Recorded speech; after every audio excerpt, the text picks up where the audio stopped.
Hypnosis और hypnotherapy की field काफी फैसिनेटिंग है। अभी जो आप वेबिनार देखने वाले हो, उसमें हमने हिप्नोसिस के बारे में बात की है। हिप्नोसिस होता क्या है, हिप्नोथेरेपी क्या होती है, उसके फायदे क्या होते हैं, उसके साथ साथ ये प्रोसेस होता कैसे है, प्लस सबकॉन्शियस माइंड का जो मॉडल है, जो एकदम फंडामेंटल बेस है हिप्नोथेरेपी और हिप्नोसिस का, उसके बारे में भी बात की है। उसके साथ साथ मैंने बहुत सारे लोगों के सवाल होते हैं उसके भी आंसर दिए है। सो आपको बहुत मजा आने वाला है। अगर आप ये फील्ड में इंटरेस्टेड हो या ओवरऑल साइकोलॉजी या माइंड जैसी फील्ड में इंटरेस्ट रखते हो, तो ये पूरा वीडियो जरूर देखना, आपको बहुत मजा आएगा।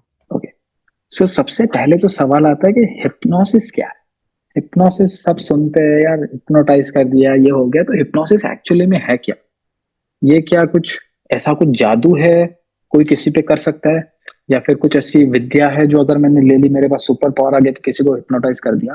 क्योंकि आप बहुत सारी कहानी भी सुनोगे कि किसी ने वशीकरण करके किसी का गोल्ड चुरा लिया, पैसे चुरा लिए, वैसा सब भी होता है, राइट? एज वेल एज आपने सुना होगा थेरेपी के लिए यूज होता है, जैसे मैं बहुत बार बात करता हूँ। सो हिप्नोसिस एक्चुअली में है क्या? क्या ये कोई प्रोसेस है या कोई जादू है या क्या है?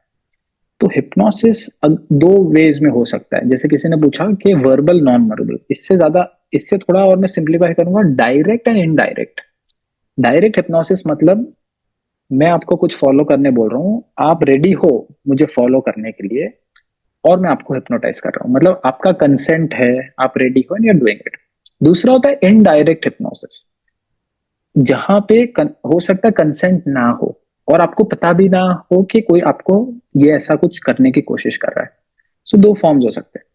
जो मैंने मोस्टली सीखे हैं वो है therapeutic as well as entertainment, लेकिन वो जो चोरी चकारी है वैसा ऐसा नहीं है कि सीखा है, लेकिन क्योंकि ये प्रिंसिपल्स मुझे पता है, मुझे आइडिया है कि वो लोग क्या करते होंगे सो दैट लोगों को पता भी नहीं है और वो वैसा कर रहे हैं।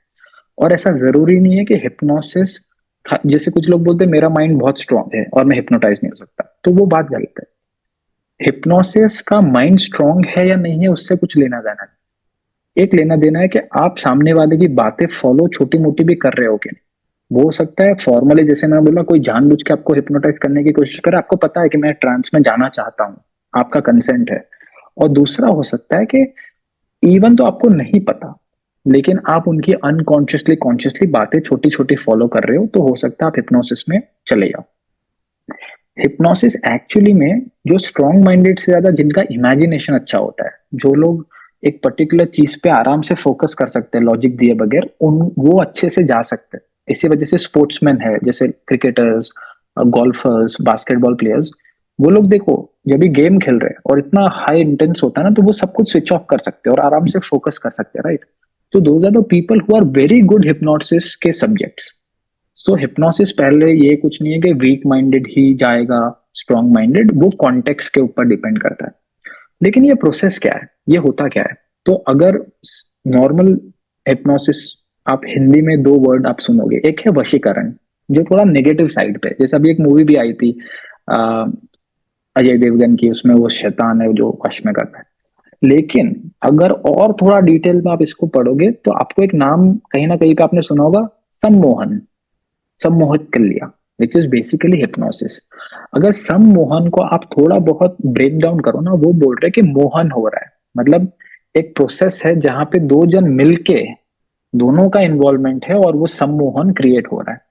सो हिप्नोसिस एक प्रोसेस है जहां पे ऐसा नहीं है कि हिप्नोटिस्ट के पास खाली पावर है, जो ट्रांस बिल्ट होता है या फिर जो हिप्नोटाइज होता है उसका भी इन्वॉल्वमेंट उतना ही होता है। इसी वजह से आप बहुत बार मेरे, इवन दो देखो हिप्नोसिस पूरी तरीके से वीडियो के थ्रू नहीं हो सकता, वन ऑन वन ज्यादा अच्छे से होता है, राइट? बट जो भी मैं ट्रांस वाले वीडियो डालता हूँ वहां पे मैं 10 बार बोलता हूँ कि आप जितना अच्छा इमेजिनेशन करोगे, आप जितना अच्छा मेरे इंस्ट्रक्शंस फॉलो करोगे, उतना अच्छा आपको रिजल्ट या आप उतना अंदर जा पाओगे। बिकॉज सब्जेक्ट कितने अच्छे से वो इंस्ट्रक्शंस लेता है और उसका इमेजिनेशन डाल सकता है, उसके ऊपर बहुत डिपेंड करता है हिप्नोसिस है कि नहीं। सो हिप्नोसिस एक प्रोसेस है, रादर देन मैं कुछ आपके ऊपर कर रहा हूँ या फिर कोई आपके ऊपर कुछ कर रहा है। हाँ, उस प्रोसेस के नेगेटिव यूज भी हो सकते हैं अगर कुछ हैक्स आपने ढूंढ लिए, जिसकी आज ज्यादा बात नहीं होगी, लेकिन there are something which is very, for example आप लोगों ने ब्लू वेल के बारे में, गेम के बारे में सुना है? अगर नहीं सुना तो एक ब्लू वेल करके गेम आई थी। अभी मुझे इतनी गारंटी नहीं है कि वो जो आर्टिकल्स है इंटरनेट पे बात हो रही है वो सच है कि नहीं, लेकिन अगर वो सच है तो वो गेम ऐसी थी कि उसमें कुछ टास्क आपको दिए हैं कि 1 से 30 टास्क है, वो बैन हो गई है, ठीक है ऐप। तो वो टास्क छोटे छोटे से स्टार्ट होता है कि आप ये कर दो, जाके ये फोटो डाल दो ये, लेकिन लास्ट जो टास्क था ना वो था सुसाइड कर दो। अभी सोचो कि ये ऐप थी जहां पे एंड में कोई सुसाइड करने बोल रहा है, लोग उतना उसके वश में आ गए, जैसे ऐप है देखो, यहाँ पे तो कोई इंसान कुछ नहीं कर रहा, कि कुछ लोगों ने सुसाइड भी कर लिया। तो कोई बोलेगा कि ये ऐप ने इसको हिप्नोटाइज कर लिया था, लेकिन ये सिंपल प्रिंसिपल था। आप छोटी छोटी बातें फॉलो करना स्टार्ट कर दिया आपकी, फिर एक टाइम ऐसा ऐसा मोमेंटम बन गया सबकॉन्शियस, कि बड़े बड़े रिक्वेस्ट थे जो आप जिंदगी में नहीं करते, वो भी आप फॉलो करने लग गए। वैसा ही कुछ होता है, जैसे आप देखोगे बहुत सारे गुरु होते हैं, मैंने ये सही है गुरु गलत है उस पर तो जा ही नहीं रहा, लेकिन जिनकी बड़ी फॉलोइंग्स होती है ना, उनका भी पहले छोटा छोटा आप बात मानते हो, लोग मानते हैं, फिर छोटी और करो, फिर एक टाइम ऐसा आता है कि गुरु जो बोले वो सही, डोनेशन भी लोग करते सब कुछ।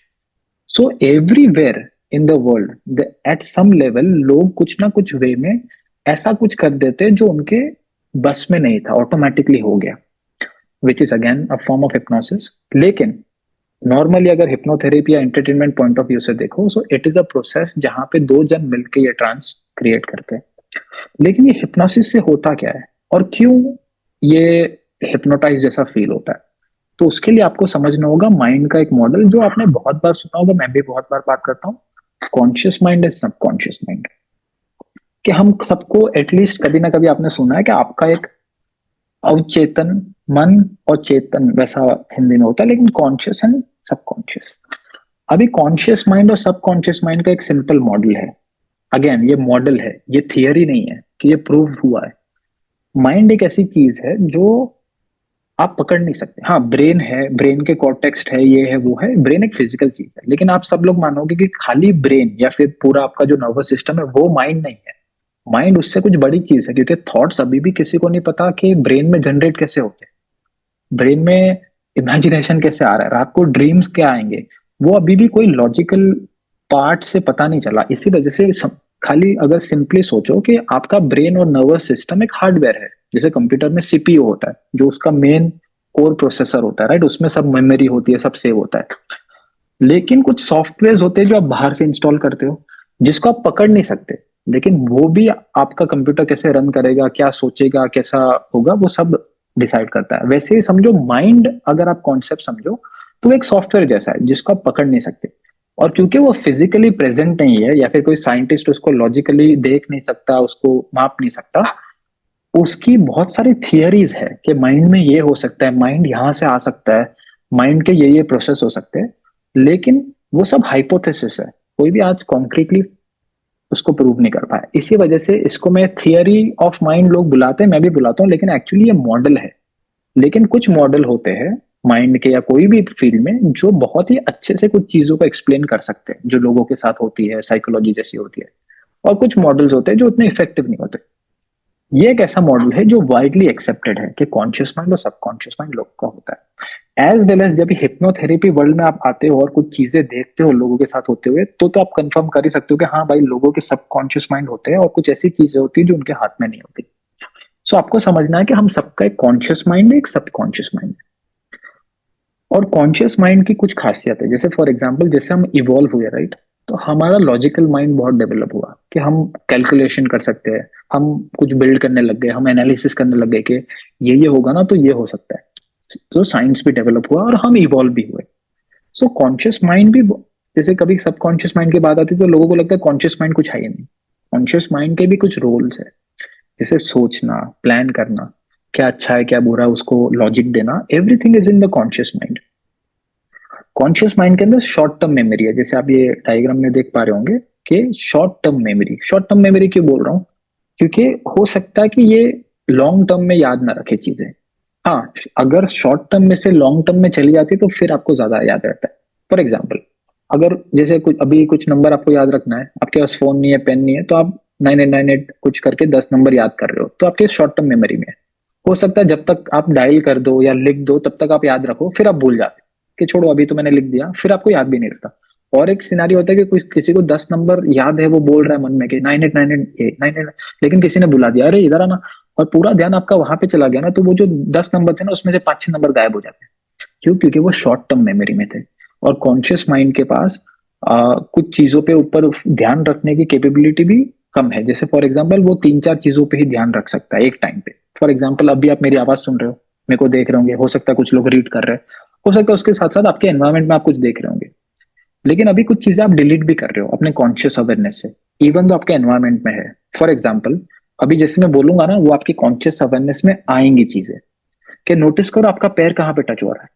सो अभी देखा आपका कॉन्शियस माइंड वहां पे गया कि हाँ यहाँ पे टच हो रहा है, जो इवन तो आपके एनवायरमेंट में था, आपके अवेयरनेस में या अभी सिचुएशन में था, लेकिन आपका माइंड वो डिलीट कर रहा था, उस पर फोकस नहीं कर रहा था। फॉर एग्जाम्पल अभी मैं बोलूँ कि आपके कपड़े ऐसे टच हो रहे हैं आपके बॉडी पे, तो हो सकता है आपका पूरा ध्यान जाए कि हाँ कपड़ा ऐसा टच हो रहा है। So there are lot of things जो कॉन्शियस माइंड डिलीट करते रहता है आपके अवेयरनेस में, क्योंकि वो कुछ चीजों पे ही फोकस कर सकता है एक टाइम पे। लेकिन सब कॉन्शियस माइंड पे अगर आओ, तो वो बहुत सारी चीजों को एक साथ ट्रैक कर सकता है।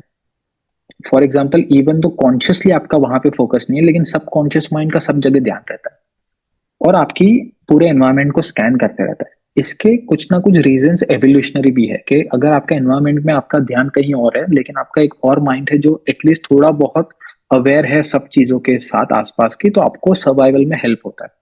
बट उसके अलावा इसके अंदर लॉन्ग टर्म मेमोरी है। लॉन्ग टर्म मेमोरी का क्या मतलब है कि अगर कुछ चीजें आपने बहुत बार रिपीट की है, गाड़ी चलाना फॉर एग्जाम्पल आपने हजार बार चला ली ना, फिर आपको फिर से याद नहीं करना पड़ता गियर कहाँ पे क्या, ऑटोमेटिक होते रहता है, क्योंकि वो लॉन्ग टर्म मेमोरी में चला गया, वो ऑटोमेटिक प्रोसेस स्किल भी और वो भी। एग्जाम्पल और दू तो कुछ मेमोरीज है फॉर एग्जाम्पल कि बचपन की आज भी आपको याद है, और कुछ है अगर मैं किसी को पूछूं कि परसों सुबह नाश्ते में क्या खाया, तो हो सकता है आधी जन को याद ना आए, क्योंकि वो लॉन्ग टर्म मेमोरी में नहीं गया, वो शॉर्ट टर्म में से ही निकल गया। सो सब कॉन्शियस माइंड में लॉन्ग टर्म मेमोरी है। लेकिन यहाँ पे एक कैच है, लॉन्ग टर्म मेमोरी का मतलब ये नहीं कि आपके कॉन्शियस माइंड को भी याद हो, कि आज मैं आपको पूछूं आपकी 5वीं बर्थडे पे क्या हुआ था, तो अगर अनलेस एंड अनटिल आपके साथ कुछ बहुत इमोशनल ना हुआ हो सकता है आपके पापा ने आपको बहुत अच्छा एक गिफ्ट दे दिया, या हो सकता है कुछ ट्रॉमेटिक ना हुआ हो कि मेरी बर्थडे थी और उसी दिन मेरी दादी मर गई थी, एग्जाम्पल, तब तक आपको वो बर्थडे याद नहीं होगी, क्योंकि उसके साथ इमोशन या बहुत ऐसी बड़ी चीज नहीं जुड़ी। सो मतलब कॉन्शियसली शॉर्ट टर्म मेमोरी में तो है ही नहीं, लेकिन लॉन्ग टर्म मेमोरी में माना जाता है कि आपके आज तक के स्पेशली जो इमोशनल इवेंट्स है वो सब कॉन्शियस माइंड को सब याद है, इवन तो आपको याद नहीं। सो सब कॉन्शियस माइंड के पास not only long term memories है, लेकिन आपकी जो लाइफ की हिस्ट्री है, specially all the emotional things, and specially उसमें भी नेगेटिव चीज है, वो तो उसको 100% याद है। इसी वजह से हिप्नोथेरेपी का बहुत बड़ा एक हिस्सा इसको डेडिकेट किया गया है, जहां पे आपको पास्ट की मेमोरी याद करवाएंगे और वो हील करेंगे। और वो हील करेंगे मतलब ऐसा नहीं है कि आपको याद थी वो मेमोरी, हो सकता है आपको याद भी ना हो, मैं कुछ एग्जांपल्स दूंगा आगे जाके। उसके साथ साथ आपकी जो भी हैबिट्स है, एडिक्शन है, सब इसके अंदर है। फॉर एग्जाम्पल बहुत सारे, जैसे मैं हूं, मेरे को पता है कि कोल्ड ड्रिंक अच्छा नहीं है और शुगर नहीं, लेकिन मेरे को है कि मैं पीता ही रहता हूँ। तो even though logically conscious mind में मुझे पता है कि ये हैबिट अच्छी नहीं है, लेकिन ऑटोमेटिकली आप करते ही रहते हो, इवन दो आप ट्राई करो रोकने की, रोक ही नहीं सकते। कुछ लोग स्मोकर्स होते हैं कि हर स्मोकर ने एक बार तो सोचा होता है कि मैं छोड़ दूंगा, क्योंकि सबको पता है कैंसर होता है, किसी ना किसी को पैसे जाता है, ये वो ये, लेकिन वो छोड़ नहीं पाते। क्यों? क्योंकि वो हैबिट सब कॉन्शियस है, मतलब आपके कॉन्शियस माइंड के कंट्रोल के बाहर है। वैसे ही हैबिट्स हो गई, कुछ लोग बोलते हैं मुझे पता है जिम जाना चाहिए, जा ही नहीं सकता, क्योंकि आपके अंदर लेजीनेस की जो हैबिट है वो ऐसी है कि कॉन्शियसली आप इच्छा करो, लेकिन सबकॉन्शियसली आप एक ही पैटर्न में घूम रहे हो। रिलेशनशिप पैटर्न्स मतलब, और एक एग्जांपल लूँ तो कुछ लोग होंगे जिनके हर एक रिलेशनशिप एंड खराब ही होते हैं, और फिर नेक्स्ट बॉयफ्रेंड या गर्लफ्रेंड आए, वो भी इवन दो अलग सिचुएशन है, अलग इंसान है, लेकिन इवेंचुअली वही टाइप के इमोशंस फील करवा के फिर से जाता है। तो कभी कभी कुछ पैटर्न्स रिपीट होते हैं रिलेशनशिप्स में, नॉट ओनली गर्लफ्रेंड बॉयफ्रेंड या रोमांटिक, हर एक रिलेशनशिप में। तो वो जो पैटर्न चलती है अच्छी भी हो सकती है, ठीक है, ये सब ये जो हैबिट्स है वो अच्छी भी हो सकती है, वो सब आपके सबकॉन्शियस माइंड में, एज वेल एज आपके बॉडी के functions. For example heart beat आप नहीं करवाते जानबूझ के, ऑटोमेटिक होता है। जैसे मैं बच्चा था तभी सोचता था मैं अगर आंख बंद कर दी और मैंने सो गया तो मैं ब्रीथ करना बंद कर दिया तो, लेकिन हम ब्रीथ करते रहते हैं राइट, इवन तो कॉन्शियसली उसके ऊपर ध्यान नहीं है। आपका डाइजेशन ऑटोमेटिक होता है, सुबह ऑटोमेटिकली आप कुछ लोग उठ के टॉयलेट जाते हैं क्योंकि ऑटोमेटिक वो सिस्टम बन चुके हैं। सो अंदर की जो सब सिस्टम्स है, heart rate, digestion, immune system, वो सब कॉन्शियस के हाथ में।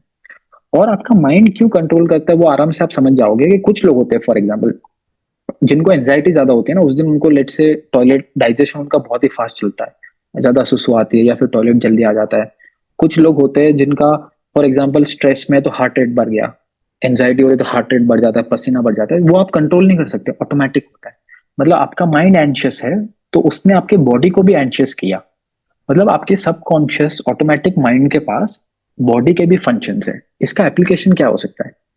इसका यह एप्लीकेशन है मेडिकल हिप्नोथेरेपी में, कि कभी कभी कुछ फंक्शंस है जो सबकॉन्शियस माइंड के हाथ में हमें पता है, और कुछ हाईली सजेस्टेबल सब्जेक्ट, आगे मैं समझाऊंगा कि सजेस्टेबल क्या है, लेकिन कुछ अच्छे सब्जेक्ट आते हैं जो अच्छे से हिप्नोटाइज हो सकते हैं।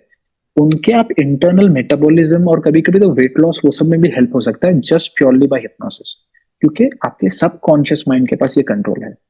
क्रिएटिविटी अगेन सबकॉन्शियस प्रोसेस है। देखो लॉजिक हमारे पास हो सकता है, जैसे फॉर एग्जांपल आपके पास हजारों इंफॉर्मेशन हो सकती है, लेकिन कुछ लोग होते हैं उसी इंफॉर्मेशन के साथ कुछ ऐसा क्रिएट करते हैं जो हो सकता है दूसरा इंसान उससे ज्यादा पढ़ा लिखा हुआ नहीं कर सकता।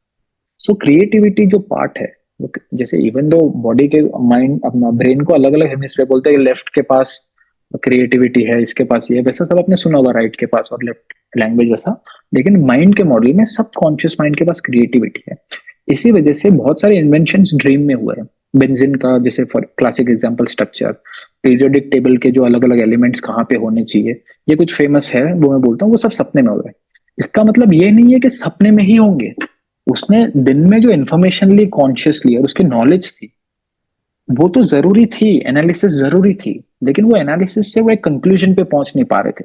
सो इन्फॉर्मेशन लेना इंपॉर्टेंट है कॉन्शियस माइंड के लिए, लेकिन रात को ड्रीम्स में या सब कॉन्शियसली क्या होता है, ये जो इन्फॉर्मेशन है या फिर आप बोल दो कि नॉलेज जो है वो कन्वर्ट होती है विजडम में या फिर कुछ क्रिएटिव चीज में, जो सबकॉन्शियस का पार्ट है। सो अगेन दिन में भी क्रिएटिविटी एक्टिव हो सकती है, ऐसा नहीं है, लेकिन वो सबकॉन्शियस रोल ज्यादा है।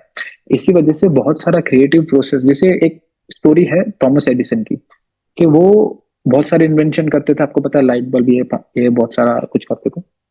तो उनका यह है कि वो हर रोज दोपहर में नैप लेते थे, और नैप लेने के टाइम पे ट्राई करते थे कि वो एकदम सो ना जाए, क्योंकि अगर आप कंप्लीटली सो चुके हैं तो आप सबकॉन्शियस भी नहीं, आप डीप स्टेट में हो, डेल्टा में।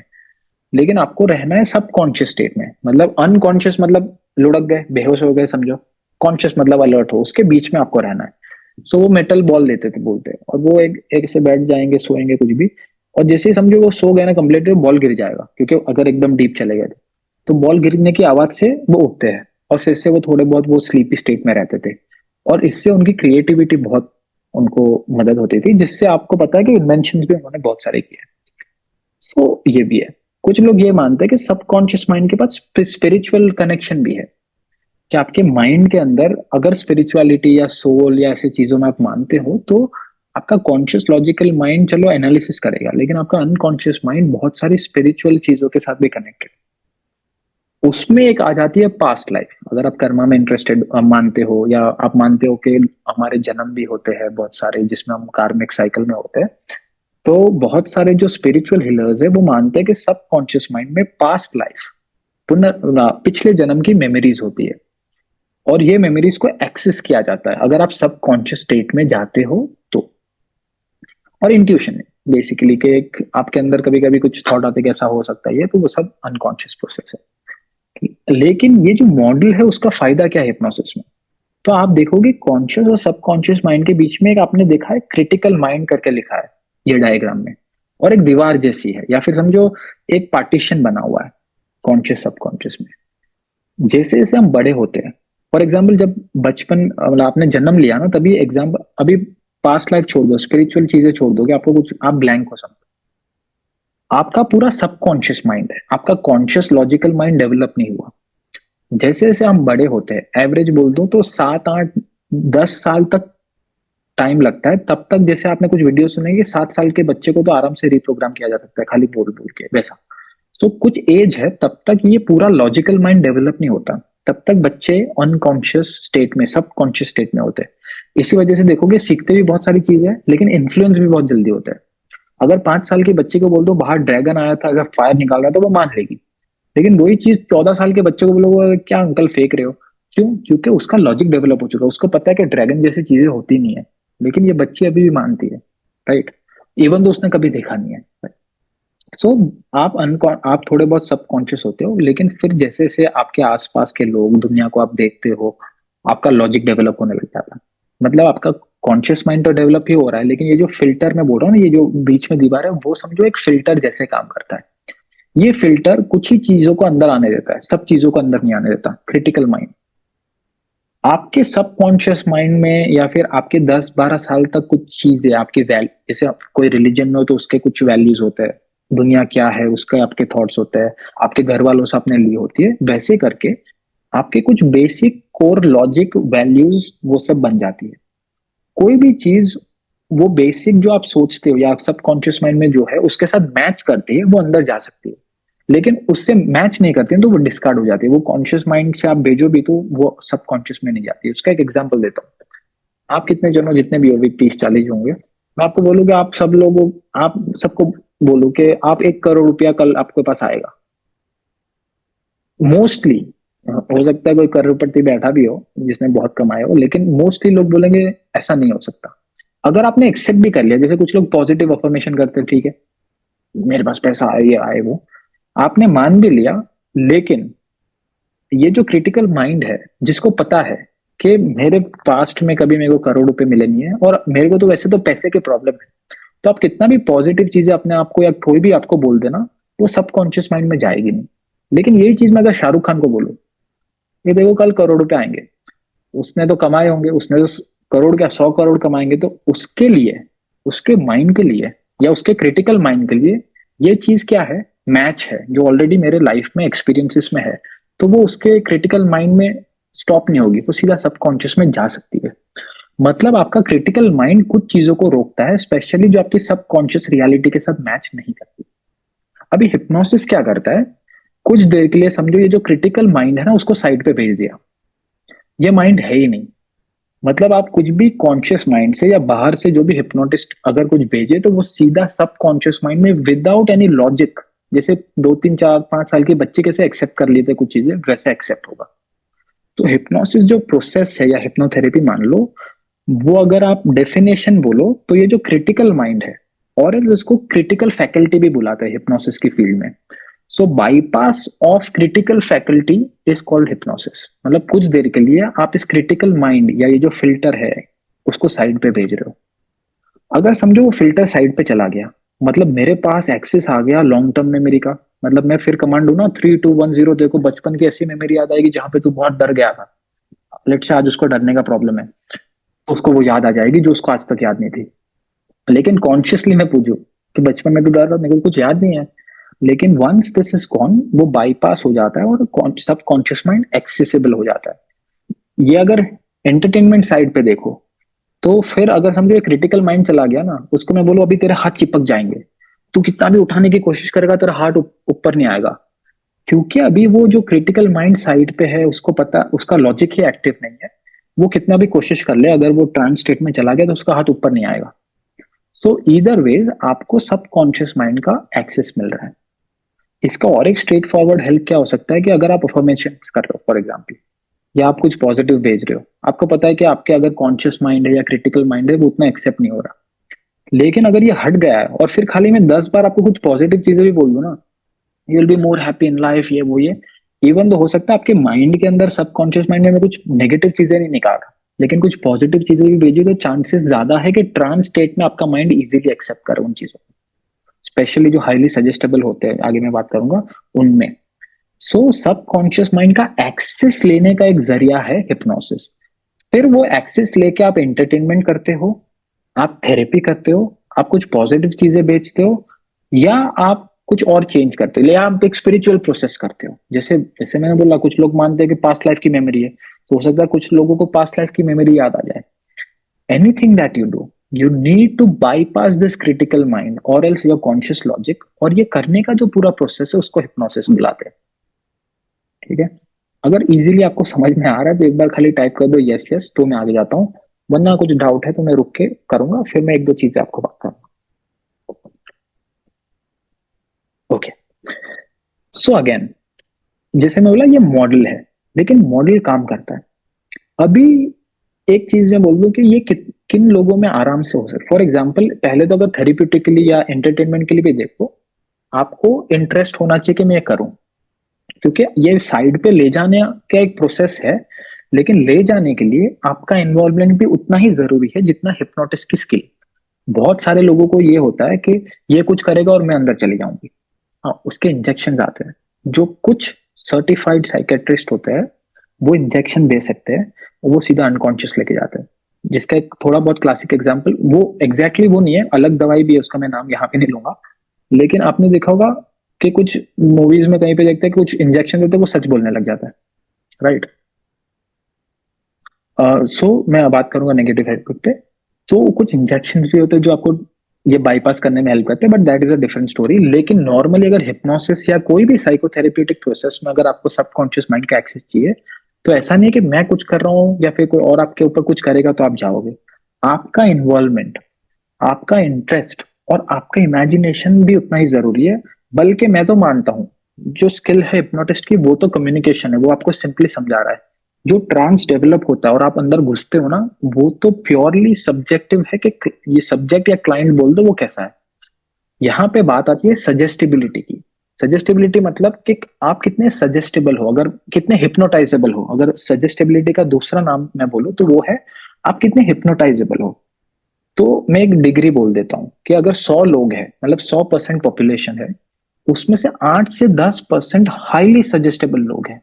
मतलब उन्होंने अगर एक्सेप्ट कर लिया कि मुझे हिप्नोटाइज होना है और वो फॉलो करने लग गए इंस्ट्रक्शंस, तो वो एकदम अंदर घुस जाएंगे और उनके साथ ब्यूटीफुल वर्क हो सकता है। उनको सब तुरंत याद आ जाता है, उनके इमोशंस भी क्लियर आते हैं बाहर और सब प्रोसेस होते हैं। Those are very good subjects. और इसका मतलब ये है कि 100 में से 8 जन को अगर आप अच्छे से टेक्निक्स जानते हो, हिप्नोसिस जानते हो, तो आप कर सकते हो। अगर हिप्नोथेरेपी जानते हो तो कि 100 में से 8 जन तो बहुत अमेजिंग रिजल्ट आएंगे उनमें। हो सकता है आज उसकी लाइफ बदतर है, लेकिन आपने मतलब डिप्रेशन में है, कोई भी साइकोलॉजिस्ट के पास गया कि बहुत बुरी लाइफ चल रही 3-4 महीने से, सालों से, लेकिन वो हिप्नोटाइजेबल है ना, तो हिप्नोथेरेपी मैजिकल काम करेगी। और मैं बात भी करूंगा कभी नहीं करेगी। बहुत बार क्या होता है कि कोई भी हिप्नोटिस्ट हिप्नोथेरेपिस्ट क्या करते हैं, वो अपनी थेरेपी की अच्छी बात बोलेंगे, वो ऐसा नहीं बोलेंगे ये काम नहीं करी करेगी, but there are certain places where it doesn't work. So आपने समझा कि 8 से 10% लोग हैं जो होते हैं। अभी थोड़ा मैं साइड ट्रैक होता हूँ कि इसका स्टेज हिप्नोसिस में कैसे यूज करते हैं। मतलब समझो कि मैं थोड़ा एक आपको बिल्ड करता हूँ कि शो कैसा होता है। स्टेज हिप्नोसिस बेसिकली एंटरटेनमेंट के लिए होता है, जहां पे वॉलंटियर्स पहले से हिप्नोटिस्ट को नहीं जानते, मतलब नाटक नहीं हो रहा। लेकिन क्या होता है कि एंटरटेनमेंट के लिए हिप्नोटिस्ट को बुलाया जाता है और वो वॉलंटियर्स बुलाता है स्टेज के ऊपर। अभी देखो वॉलंटियर्स आएंगे ना, जिसका इंटरेस्ट है वही आएंगे पहले तो, क्यों वो होना चाहते हैं। 1-2 जन आ जाते हैं जो बोलते हैं कि कुछ भी कर लो मैं हिप्नोटाइज नहीं होगा। लेकिन क्या होता है, जैसे स्टेज पे लेट से 40-50 जन है ना, तो वो पहले टेस्ट करेगा कि कौन ज्यादा हिप्नोटाइजेबल है या फिर कौन करना चाहता है। जो जो नहीं करना चाहते उनको वो भेज देगा नीचे। और फिर कुछ टेस्ट होगी, जो मैं अभी एक टेस्ट आपको दिखाऊंगा। उस टेस्ट से क्या होगा, उसको एक आइडिया आएगा कि कौन ज्यादा हिप्नोटाइजेबल है। और क्या स्टेज शो है ना, तो उसमें ऐसा नहीं चलेगा कि आप खाली हिप्नोटाइजेबल हो तो भी एक्शन नहीं कर रहे। कुछ ऐसे होने चाहिए जो इमोशनल रिएक्शन भी दिखाते रहे, क्योंकि एंटरटेनमेंट है, लोगों को दिखना चाहिए। तो he will do certain test which are called suggestibility test in hypnosis, जिससे पता चलता है कोई हाईली हिप्नोटाइजेबल है कि नहीं। अभी ये जो मैंने 8 से 10% लोग बोले, तो स्टेज हिप्नोसिस में एटलीस्ट टारगेट किया जाता है कि अगर समझो 50 जन आए तो उसमें से उसको पता है कि 5 6 6 जन ऐसे होंगे जो हाईली हिप्नोटाइजेबल है, क्योंकि वो एवरेज का खेल है, ठीक है। तो he will try to keep those people on stage, बाकी सबको नीचे भेजता रहेगा 1 बाय 1। फिर आते हैं कि 8 से 10 के बाद कुछ है कि जो 10 to 30% है, जो हायर एंड पे है लेकिन उतने हाई नहीं है। Those are also very good subject, लेकिन उनको कभी कभी लगता है 1-2 सेशन लगे। स्टेज पे भी हो सकता है 10-15 मिनट लगे, फिर वो वार्म अप होते हैं। उनको भी स्टेज पे भी रखा रहता है, उनके साथ हिप्नोथेरेपी में भी मजा आता है। फिर क्या हो जाता है, मिड में आते हैं लोग, जैसे 40% टू लेट से 80% लोग को मैं बोलूंगा बीच में है कि वो बहुत, ये भी नहीं है कि वो नहीं जाएंगे वो स्टेट में या लॉजिक नहीं लगाएंगे, और वो उतने भी हिप्नोटाइजेबल नहीं है। Those are also good subject for hypnosis, but for them you require more sessions. Same with stage shows के, अगर उसको मैं ऊपर रख दूं ना, तो उसको 1-2 घंटा लगेगा वो स्टेट को मेरे को भेजने में। तो स्टेज के लिए तो वो ठीक नहीं है, तो उनको तो नीचे भेजा जाएगा। सो स्टेज पे एटलीस्ट टॉप 30% लोग हैं, उनको रखा जाता है क्योंकि शो करना है। लेकिन थेरेपी में ये जो मिड रेंज है उनको भी मदद होती है।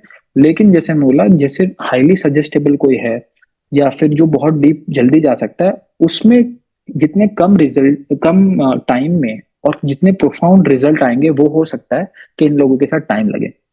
फिर 10 से 20% ऐसे लोग हैं जो कभी ट्रांस में नहीं जा पाएंगे।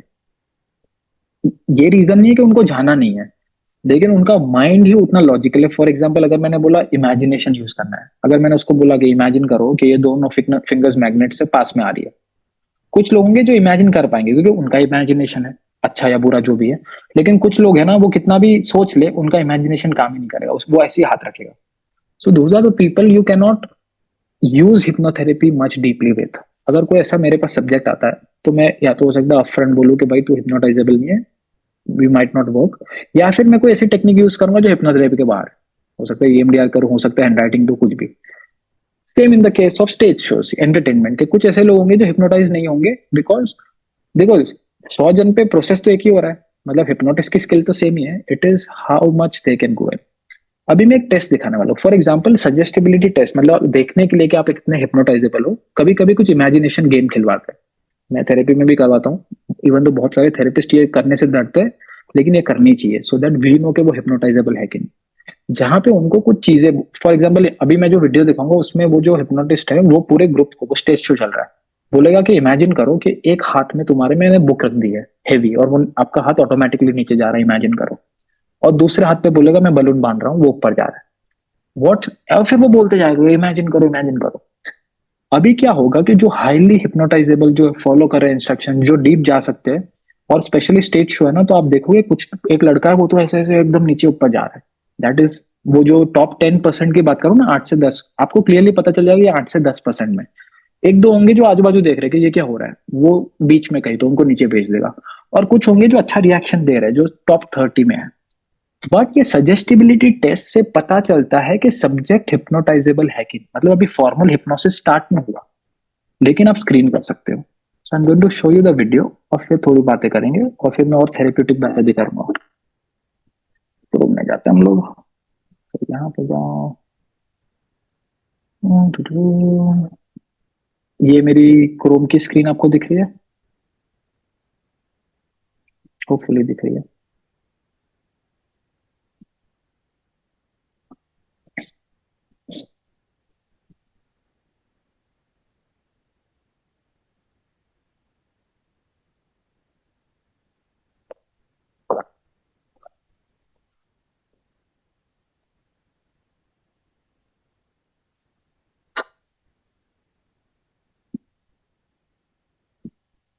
एक मिनट ना, मैंने आई थिंक जो बाद में दिखाना था वो चालू किया।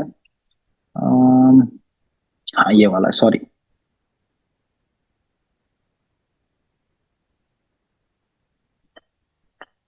एक मैं खाली पूछ रहा हूँ, आपको मेरा क्रोम दिख रहा है ना, और आवाज भी आ रही है जो मैं चालू कर रहा हूँ? यस नो खाली लिख दो जल्दी जल्दी।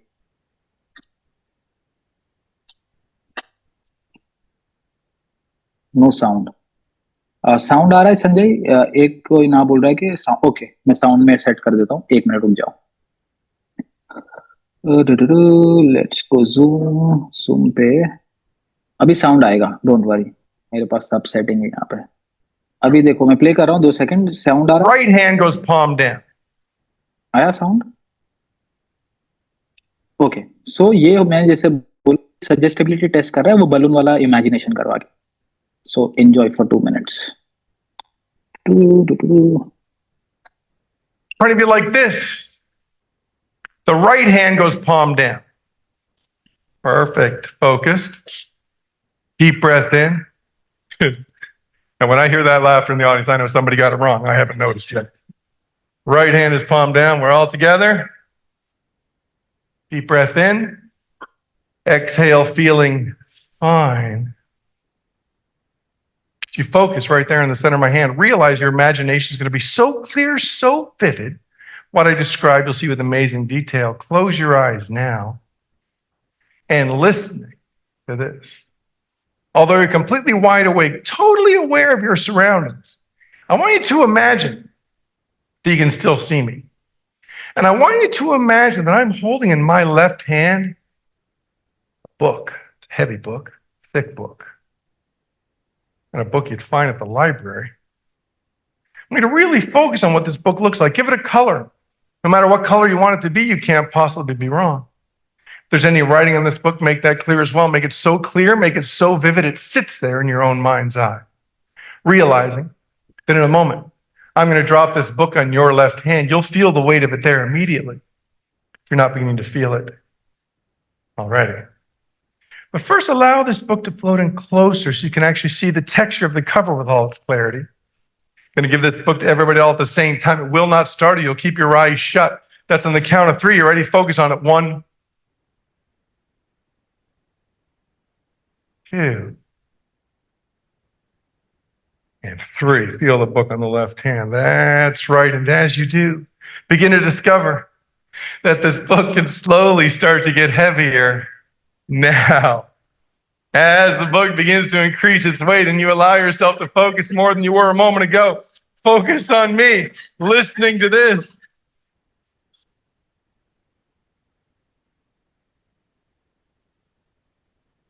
I want everyone to shift your attention for a moment over to your right wrist. I'm going to tie an imaginary string around your right wrist. Attached to the string is a clear helium balloon, which is absolutely weightless.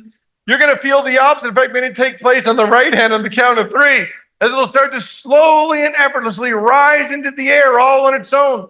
That's on the count of 3. You ready? Focus on it. 1, 2, and 3. Absolutely weightless. That's right, as it floats effortlessly into the air all on its own. Listening to this.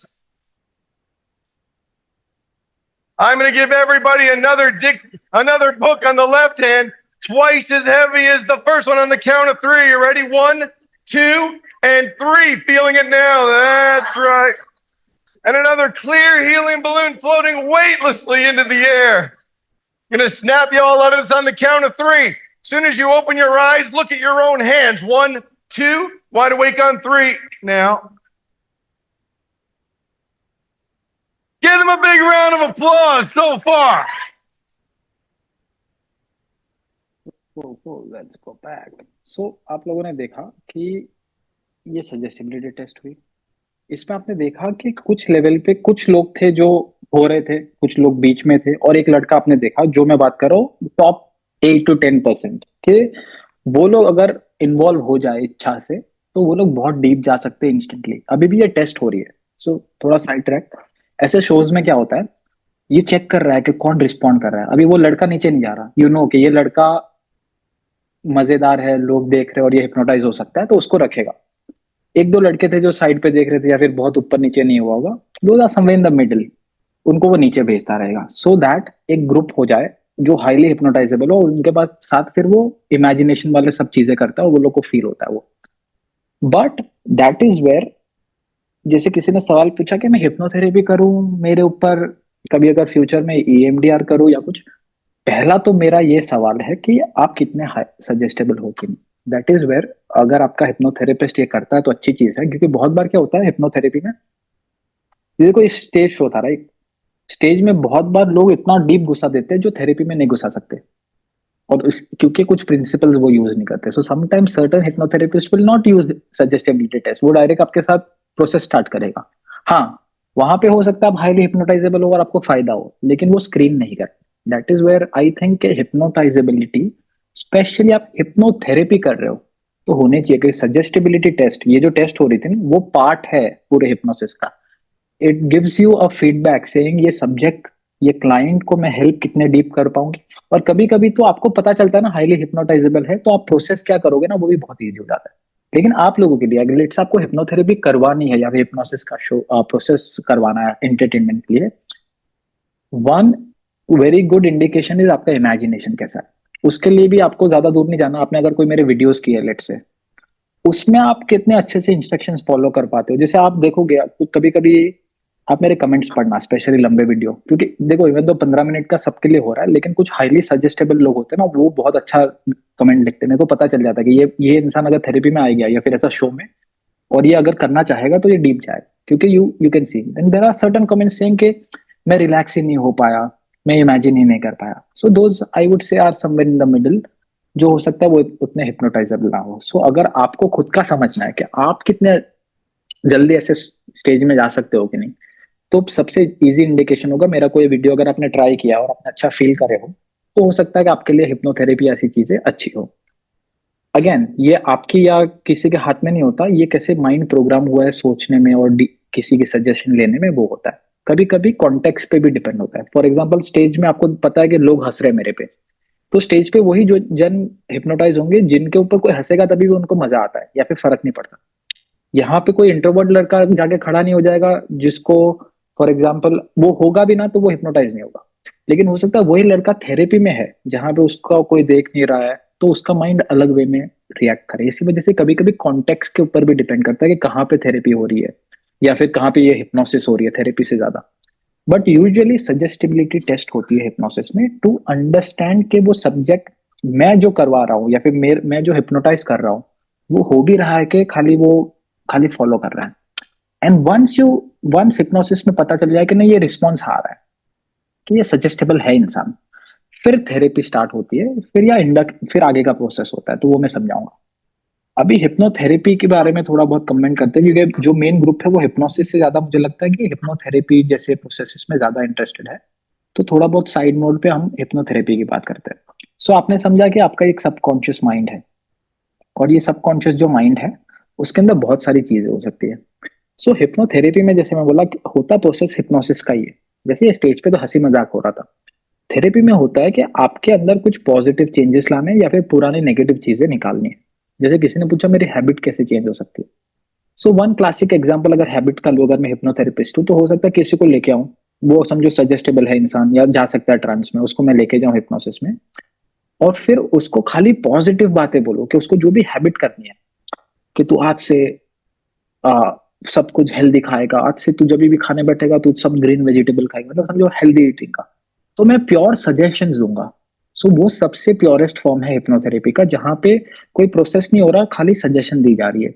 लेकिन आपने समझा कि ये जो critical mind थोड़े time के लिए गायब है ना उधर से, तो जो भी बातें आप बोलोगे उसके चांसेस सबकॉन्शियस माइंड के एक्सेप्ट करने के साथ है। लेकिन ऐसा नहीं कि पहली बार मैंने बोल दिया तो थेरेपी खत्म हो गई। जितना ज्यादा रिपीटेशन होता है सजेशंस का या प्रोसेसेस का, उतना डीपली सबकॉन्शियसली एक्सेप्ट होता है। स्पेशली अगर सब्जेक्ट कहीं बीच में है, अगर वो हाईली सजेस्टेबल है ना, तो वो हो सकता है एक ही सेशन में सब छोड़ दे। और एक चीज हो सकती है, लेट से कि आपको कोई इमोशनल प्रॉब्लम है, लेट से कोई बोलता है मेरा दिल टूट चुका है, मेरे को गर्लफ्रेंड की बहुत याद आती है, मेरी ब्रेकअप हो चुका है फॉर एग्जाम्पल। तो वन क्लासिक केस है कि उसको यादें तो अपनी गर्लफ्रेंड की है अभी, जो ब्रेकअप हुआ है वो तो कॉन्शियस अवेयरनेस में है, उसमें तो चलो हिप्नोसिस की भी जरूरत नहीं पड़ेगी, ईएफटी या कोई प्रोसेस से भी हो सकता है। लेकिन एक पूरा फील्ड है जो ये मानता है हिप्नोथेरेपी का, या फिर रिग्रेशन थेरेपी बोलते हैं, कि इवन तो ये तुझे आज जो फील हो रहा है ना, जो ब्रेकअप हुआ वो बहुत डीपली फील हो रहा है, लेकिन ये इमोशन आज तू पहली बार फील नहीं कर रहा। फॉर एग्जाम्पल, कोई सैड अगर फील कर रहा है ब्रेकअप के बाद 25 साल पे, तो ऐसा तो नहीं है 25 साल पे पहली बार उसको सैडनेस फील हुई।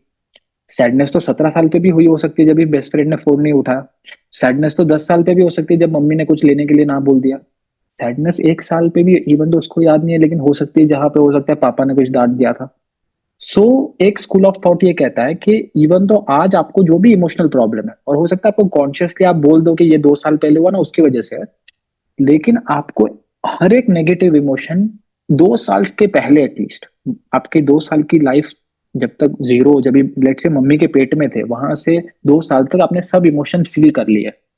हाँ, इंटेंसिटी बाद में ज्यादा कम हो सकती है, लेकिन every other time it is just a repetition, कि मैंने पहली बार सैडनेस सीखी मेरे माइंड ने, फिर मैं 100 बार हूं और 100वीं बार हो सकता है बहुत सैड फील करूं वो, लेकिन वो एक रिपीटिशन ही है, वो ही प्रोसेस का।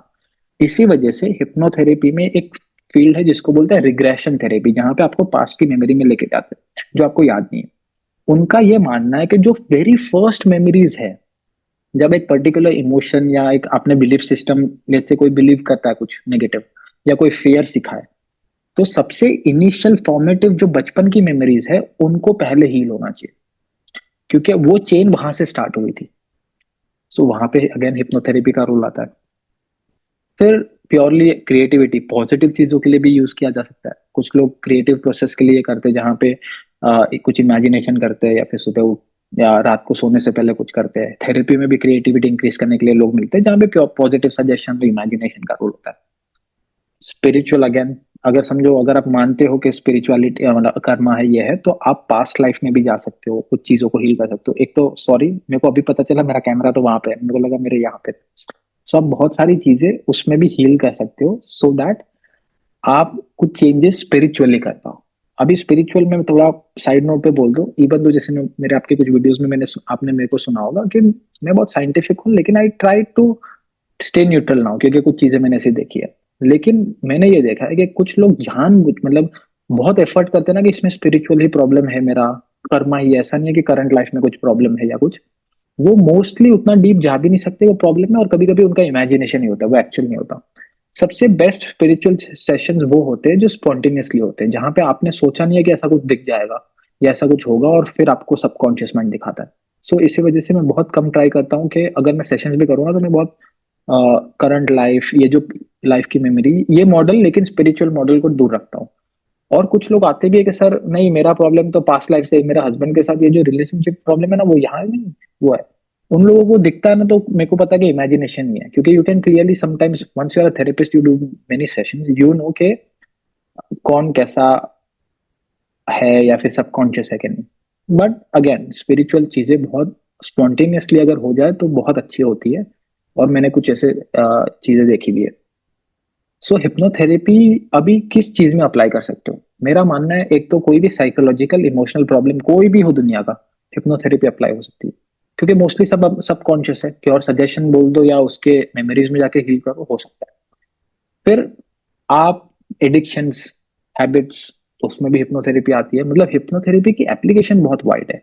और अगर आप सजेस्टेबल हो अच्छे, जैसे फॉर एग्जांपल अभी 40 जन देख रहे हैं, तो अगर मैं एवरेज भी पकड़ लूं, लॉ ऑफ एवरेज, कि 100 में से 8 जन होते हैं, मतलब 40 में से एटलीस्ट 2-3 जन तो बैठे हुए हैं जो हाईली सजेस्टेबल अभी भी है। अगर आप वैसे कोई हो तो आपके लिए लॉटरी जैसी चीज है हिप्नोथेरेपी।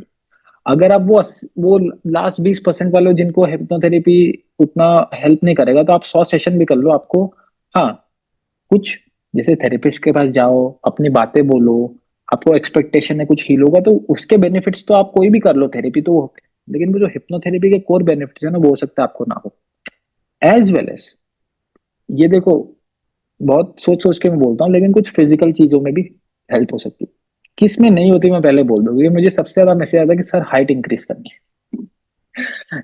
एक तो मैंने कभी ट्राई नहीं की, और मुझे लगता है हिप्नोथेरेपी में किसी ने भी, मैं कहीं पे पढ़ा नहीं है कि हिप्नोसिस से हाइट इंक्रीज होती है। वेट लॉस, वेट गेन में हेल्प हो सकता है, मेटाबॉलिज्म का खेल है जो अनकॉन्शियस है। हाइट ग्रोथ हार्मोन, हार्मोन वो सब स्टोरी है। सो पहले तो हिप्नोथेरेपी से हाइट इंक्रीज मैंने नहीं सुनी, और मैंने कभी ट्राई भी नहीं की। तो अगर आपने कभी मुझे ये पूछा है और आप बाद में भी ये वीडियो देख रहे हो, तो आई एम सॉरी, आपको और कुछ कॉम्प्लेन, मैं जब तक इंडिया में था तो अगर कॉम्प्लेन में एड में बोलते थे हाइट इंक्रीज होती है, लेकिन उसके बाहर मुझे कुछ नहीं पता। सो कुछ फिजिकल चीजों में हेल्प होती है, अगर उनके एक तो साइकोलॉजिकल कॉजेस हो, एज वेल एज कभी कभी कुछ साइकोलॉजिकल कॉज ना भी हो, लेकिन प्योरली फिजिकल चीजों पे हेल्प होती है। क्यों? क्योंकि सबकॉन्शियस माइंड, जैसे हमने देखा कि उसके पास आपके अंदर है जो इनवॉलेंटरी जो प्रोसेसेस है, हार्ट रेट, इम्यून सिस्टम, वो सब का कंट्रोल है। सो इन मैं नहीं बोलूंगा कैंसर हील करने में हेल्प करता है, क्योंकि बहुत बड़ा क्लेम होता है, ठीक है, वैसा कुछ वैसे में पढ़ो भी मत अभी। लेकिन आपकी इम्यून सिस्टम को बूस्ट कर सकता है। अगर आपकी इम्यून सिस्टम बूस्ट होती है तो ऑटोमेटिकली आप बहुत सारे डिसीजेस से या कैंसर, वो सबसे प्रोटेक्टेड। उसके साथ साथ मैंने वेट लॉस में बहुत सारा एप्लीकेशन देखा है। देखो, हो सकता है कोई जो प्योर फिटनेस वाला कोई सुनेगा ना, ये बोलेगा ये पागल, ये सब क्या बात कर रहा है साइकोलॉजी का, क्योंकि ये कैलोरी का गेम है। अगर कैलोरी का गेम होता कि आप कितनी कैलोरी ले रहे हो तो आपका ये वेट गेन लॉस होगा, तो मैं ये सब पीने के साथ साथ चीज, चॉकलेट इतनी खाता हूँ, तो आज मैं मोटा होना चाहिए। लेकिन मेरा मेटाबॉलिज्म एटलीस्ट, या मेरा जेनेटिक्स बोल दो, वो रोकता है। मतलब प्योरली इसमें कैलोरी का खेल नहीं है। कुछ लोग आप देखोगे कि कोई ट्रॉमा से गुजरेंगे ना, तो एकदम पतले हो जाएंगे। इवन तो 10-15 दिन ही हुए हैं, उसमें तो कितना भी आप फास्टिंग कर लेते पहले तो नहीं होता। और कुछ लोग हैं कि ट्रॉमा के बाद वेट गेन करते हैं। तो अगर ये कैलोरी का खेल होता, तो ये सब अचानक 10 दिन में कैसे उल्टा पुल्टा हो सकता है? क्योंकि बहुत सारा साइकोलॉजिकल भी है प्रोसेस। आपके माइंड के हाथ में है कि वेट रखूं ना रखूं। सो दैट इज वेयर आपका mind metabolism at some level control कर सकता है। तो उसका मैंने एप्लीकेशन ट्राई किया। जैसे मैं बोला, हाइट मैंने कभी करा नहीं है तो मैं बोलूंगा भी नहीं, लेकिन मेटाबॉलिक रेट इंक्रीज डिक्रीज करना बहुत अच्छे से हिप्नोथेरेपी में हो सकता है। मैं सर्टिफाइड हूँ एक हिप्नोथेरेपी क्योंकि देखो हिप्नोथेरेपी सीखी है, लेकिन फिर मैंने बहुत सारे अलग अलग हिप्नोथेरेपी के प्रोसेस भी सीखे। उसमें एक है सक्सेस फिट हिप्नोथेरेपी, जो बेसिकली डिजाइंड है कि एक है कि चलो आप अपना डाइटिंग कर रहे हो, ट्राई कर रहे हो, एक्सरसाइज कर रहे हो, वो अलग स्टोरी है, लेकिन माइंड के थ्रू कैसे वेट लॉस हो, कैसे आप फिट बनो, कैसे आपको अच्छी हैबिट बने। और एक भी है माइंड का बड़ा रोल। चलो आपको पता है जिम जाना चाहिए, लेकिन जाते नहीं हो। क्यों नहीं जाते? क्यों मोटिवेशन नहीं है, क्यों वो हैबिट नहीं है? वो सबकॉन्शियस से बिल्ड कर सकते हैं, फिर आप जिम जाना चालू करो, उसके बेनिफिट्स होंगे। डाइट करना है, डाइट सबसे डिप्रेसिंग का। डाइट किसी ने भी ट्राई किया तो डिप्रेशन जैसा नहीं लगता, सैड नहीं लगता। और एक तो खाना नहीं मिल रहा, फिर जैसे आइसक्रीम देख ली, राइस देख लिए जो बहुत अच्छे लगते हैं, तो और डिप्रेसिव फील होता है। So automatically dieting is depressing. So अगर वैसे फेजेस में भी हिप्नोसिस के थ्रू, थेरेपी के थ्रू आपको अच्छा फील हो व्हेन यू आर डाइटिंग, आपको डिप्रेसिव ना लगे, आपको ऐसा नहीं लगे कि मैं कंट्रोल कर रही हूँ, ये फ्लोलेस हो, तो वो हैबिट बिल्डिंग में भी हिप्नोसिस का बहुत बड़ा रोल है, हिप्नोथेरेपी का। सो मैं मानता हूँ कि फिजिकल चीजों में, स्पेशली वेट लॉस जैसी चीजों में, एज वेल एज कुछ डिसीजेस में जहाँ पे इम्यून सिस्टम बूस्ट हो सकती है, जहाँ पे स्ट्रेस रिलीव करने से आपके बॉडी नेचुरली, देखो बॉडी को और माइंड को स्ट्रेस नहीं होगा ना, तो आपका बॉडी नेचुरली भी बहुत सारी चीजें हील कर सकता है। It can go back to homeostasis, जो बोलते हैं कि एक ऐसा स्टेट है जहां पे फिर से बैलेंस आता है। तो कभी कभी तो आप हिप्नोसिस या ऐसे प्रोसेस से इमोशनल चीजें हील करते हो ना, तो आपके माइंड बॉडी पे जब स्ट्रेस कम होता है, तो नेचुरली भी बॉडी की एबिलिटी है to heal certain things and do, वो होता है। सो मुझे लगता है अगर हिप्नोथेरेपी का मेडिकल फील्ड में भी ये हो, अ, तो बहुत एडवांटेज होता है कुछ। माल, हाँ कर सकता हूँ, लेकिन वेट लॉस में क्या होता है कि और भी एलिमेंट्स आते हैं। मतलब वेट लॉस विद हिप्नोथेरेपी में बहुत और थोड़ी चीजें भी ऐड होती है। अभी तो मैंने मेरे पेज पे उसकी बात भी स्टार्ट नहीं की, क्योंकि मेरे को, मैं सोच रहा था वीडियो एक डालो, लेकिन मैं टाइम लेके डालने वाला हूँ। उसके साथ साथ अगर आप हिप्नोसिस को थोड़ा बहुत साइंटिफिक वे में देखोगे, जैसे आपकी कुछ लोगों ने मेरे EMDR वाले वीडियो देखे तभी वो कमेंट कर रहे हैं, तो हिप्नोसिस रिजेंबल करती है स्लीप स्टेट को। ये जो लड़का था ना, वो ऊपर नीचे हो रहा था, और आगे भी कभी वो हिप्नोटाइज होगा, कुछ लोग गिरेंगे, मैं दिखाऊंगा। उन लोग को पूछोगे ना कि कैसा फील हो रहा था, वो बोलेंगे मेरे को लग रहा था मैं सपने में हूं। और सपने एंड ड्रीम्स में बोल दूं, बहुत ही हीलिंग स्टेजेस है जहां पे नेचुरली आपका माइंड और बॉडी हील करता है चीजें, ठीक है। और इसी वजह से मुझे हिप्नोसिस इतना, मेरे को विश्वास है, क्योंकि अगर वो इस स्टेट में आप जा सकते हो, देखो रात को आपका ब्रेन ऑटोमेटिकली चीजें करता है। आप सोते हो तो भी ऑटोमेटिकली ड्रीम लाता है, नहीं लाता है, कुछ कुछ चीजें हील करता है, कुछ नहीं करता। हिप्नोथेरेपी एक ऐसी चीज है जो रिजेंबल करती है स्लीप स्टेट को। आप प्योरली वो स्लीप स्टेट में अगर नहीं भी जा पाए, क्योंकि स्लीप में गए तो अनकॉन्शियस हो जाए, लेकिन सबसे क्लोजेस्ट जो रिजेंबल करता है कोई भी साइकोथेरेपिक प्रोसेस, वो है हिप्नोसिस। हिप्नोसिस के कुछ इंडिकेटर्स भी होते हैं। अगर कोई समझो हिप्नोटाइज हो गया ना, तो वो कुछ चीजें आप देख के बोल सकते हो कि ये ट्रांस में है। उसका एक बहुत ही एक एग्जाम्पल है कि उनकी आंखें फ्लटर करने लग जाती है, या फिर राइट टू लेफ्ट मूव करती है, जो REM स्टेट में भी होती है, जो ड्रीम स्टेट होता है रैपिड आई मूवमेंट का, स्लीप के टाइम पे तभी भी वो होती है। सो हिप्नोसिस या हिप्नोथेरेपी एक ऐसी चीज है जो स्लीप को रिजेंबल करती है। इसी वजह से कभी कभी हिप्नोथेरेपी या हिप्नोसिस में आप ये सुनोगे स्लीप नाउ, हिप्नोटिस बोलेगा स्लीप नाउ, डीप स्लीप। क्यों बोल रहा है? क्योंकि सबसे क्लोजेस्ट चीज जो समझ सकते हैं हम लोग, जो हिप्नोसिस रिजेंबल करती है, वो है नेचुरल स्लीप को। लेकिन हिप्नोसिस में एक फर्क है, वो इंसान सो नहीं गया, वो हाइपर फोकस में है, और वो जो बाहर से जो आवाज आ रही है ना, वो उसके लिए वो, समझो आप ड्रीम ऑटोमेटिक चलते हैं, अभी समझो आपका ड्रीम कोई बाहर से कंट्रोल कर रहा है। और हिप्नोसिस में खाली एक चीज है, स्लीप में कि आपकी पैरालिसिस हो चुकी है, समझो हाथ पैर की आप हिला नहीं रहे, लेकिन हिप्नोसिस में आप हिला सकते हो। सो अगर क्लोजेस्ट अगर कुछ हो हिप्नोसिस के साथ फिजियोलॉजिकल, आपको मैं समझाऊं कि ये स्टेट कैसा है, वो स्लीप स्टेट जैसा है। और स्लीप वैसे भी आज रिसर्च आ रहा है कि बहुत ही हीलिंग प्रोसेस है इमोशनली, लेकिन वहां पे गारंटी नहीं है कि आपका माइंड कोई स्पेसिफिक आपको चाहिए वो मेमोरी को हील करेगा। फॉर एग्जांपल हो सकता है कि वो एक बहुत बड़ी मेमोरी हील कर दे, लेकिन एक छोटी सी मेमोरी है जिसमें कम ट्रॉमा है, वो आप सालों से याद रखोगे। अभी मेरे को उसको याद करना, उसका मुंह याद करो, मेरे को गुस्सा ही आता है। लेकिन फिर दूसरा दोस्त है, उसको याद करो, उसके ऊपर गुस्सा था, लेकिन आज मेरे को फर्क नहीं पड़ता। क्यों? क्योंकि आपके माइंड ने फॉर सम रीजन एक को हील किया, एक को नहीं किया। मतलब ड्रीम और वो सब में अपने हाथ में नहीं है। और स्पेशली बहुत ट्रॉमेटिक मेमोरी है ना, वो पता नहीं, वो आइसोलेटेड रखते हैं माइंड, ब्रेन, वो उसको हील नहीं करता, उसमें कारण होंगे हजार। लेकिन हिप्नोसिस में हम टारगेट कर सकते हैं, हम लोग डायरेक्ट उनमें जा सकते हैं, हम डिसाइड कर सकते हैं किस में जाना है। So hypnosis resembles very closely to sleep. एक ह्यूमन गिवंस थियरी, अगर आप साइकोलॉजी में इंटरेस्टेड हो ना तो मैं एक नाम देता हूँ, मेरे पास पीडीएफ भी होगा अगर चाहिए तो। एक एक थियरी, एक इंस्टीट्यूट है समझो, उन्होंने डेवलप की है जिसका नाम है ह्यूमन गिवंस थियरी। जो लोग मोस्टली स्लीप और वो सब चीजों के साथ कोरिलेट करते हैं, साइकोलॉजिकल प्रॉब्लम्स, एंजाइटी, डिप्रेशन, उनका बहुत ही अच्छा रिसर्च है और बहुत ही अच्छे से वो लोग बात करते हैं इसकी। सो ह्यूमन गिवंस वाले भी ये बोलते हैं कि hypnosis is basically REM sleep, but consciously हो रही है, मतलब आप कंप्लीटली सो नहीं चुके।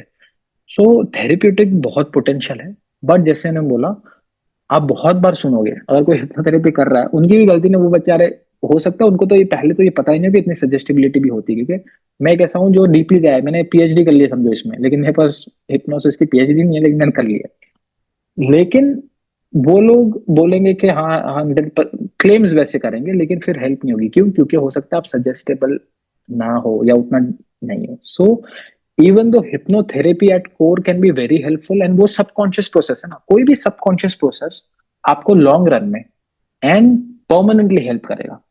कोई भी कॉन्शियस प्रोसेस वो हो सकता है आपको कुछ लेवल तक, कभी जैसे फॉर एग्जांपल मोटिवेशन कॉन्शियस है पूरा। अगर आप फॉर 3 इडियट्स देख लो पहली बार, और वो स्टूडेंट है तो वो बोलेगा नेक्स्ट सेमेस्टर से तो ये कर दूंगा, ये इन्वेंट कर दूंगा, 3 दिन हो जाएंगे ना, फिर से वो ऑटोमेटिकली वही बेड है वहीं पे सो रहा है अकेले और कुछ पढ़ नहीं रहा। बिकॉज मोटिवेशन या ये सब जो है वो कॉन्शियस चीजें हैं, जो हो सकता है कुछ लिमिटेड टाइम तक आपको इन्फ्लुएंस करे आपके एक्शंस को, लेकिन परमानेंटली नहीं करते। Same with positive thinking, positive thinking से के मैं खिलाफ नहीं हूँ। हाँ, पॉजिटिव थॉट्स होना अच्छा है, लेकिन पॉजिटिव थिंकिंग आपके नेगेटिव पैटर्न्स को लॉन्ग रन में आपको निकालने में हेल्प नहीं करेगी। हो सकता है एक हफ्ता आप विल पावर से कर लो, लेकिन फिर जैसे कुछ लोग एक हफ्ता जिम गए लेकिन नेक्स्ट मंडे से फिर से सुबह 8 बजे तक सो ही रहे, right? So sometimes anything that you can do subconsciously, that is better. और ये एक रीजन है कि किसी ने पूछा सीबीटी पे कभी लेना, सीबीटी में मैं इसलिए नहीं घुसता। It is more like a cognitive, जो बहुत लॉजिकल प्रोसेस है। हाँ, उसके हेल्प होती होगी, वो देखो साइकोलॉजिस्ट अपना इनपुट देता है, वो सबका अलग फायदा है, लेकिन for me it is not worth investing in it, because मैं तो सबकॉन्शियस के मॉडल को ही ज्यादा मानता हूँ। तो मैं, हाँ सही गलत नहीं बोलूंगा, लेकिन मैं उसके अंदर उतना नहीं घुसूंगा। एज वेल एज जो हाईली सजेस्टेबल लोग हैं, या फिर जो हिप्नो, जैसे 50% पॉपुलेशन जो है एटलीस्ट, जो हिप्नोटाइज हो सकता है, अंदर जा सकता है, उनके अगर सेशंस के वेरिएशन देखो ना कोई भी साइकोथेरेपी के साथ, तो ये रिसर्च है कि अगर कोई प्रॉब्लम को सॉल्व करने में हिप्नोसिस को 6-7 सेशन लगते हैं, वही और कोई साइकोथेरेपी को 22-23-30 सेशन लग सकते हैं। और खाली कुछ लोग साइको, खाली वो आपको बात करेंगे कुछ, हाँ ये प्रॉब्लम है, साइको एनालिसिस बोलते हैं उसको, 200 से ऊपर सेशन लगेंगे ठीक करने में एक प्रॉब्लम को। वो तो हो सकता है नेचुरली भी छोड़ दो ना, इंसान ब्रेकअप हुआ है और 200 सेशन, मतलब सोचो 3-4 साल, 3-4 साल बाद उसको पूछो, वैसे भी वो ब्रेकअप से मूव ऑन कर दिया होगा। मतलब हिप्नोसिस की किल रेशियो बहुत अच्छा है अगर वो सजेस्टेबल सब्जेक्ट्स है तो। अभी तक सबको समझ में आया?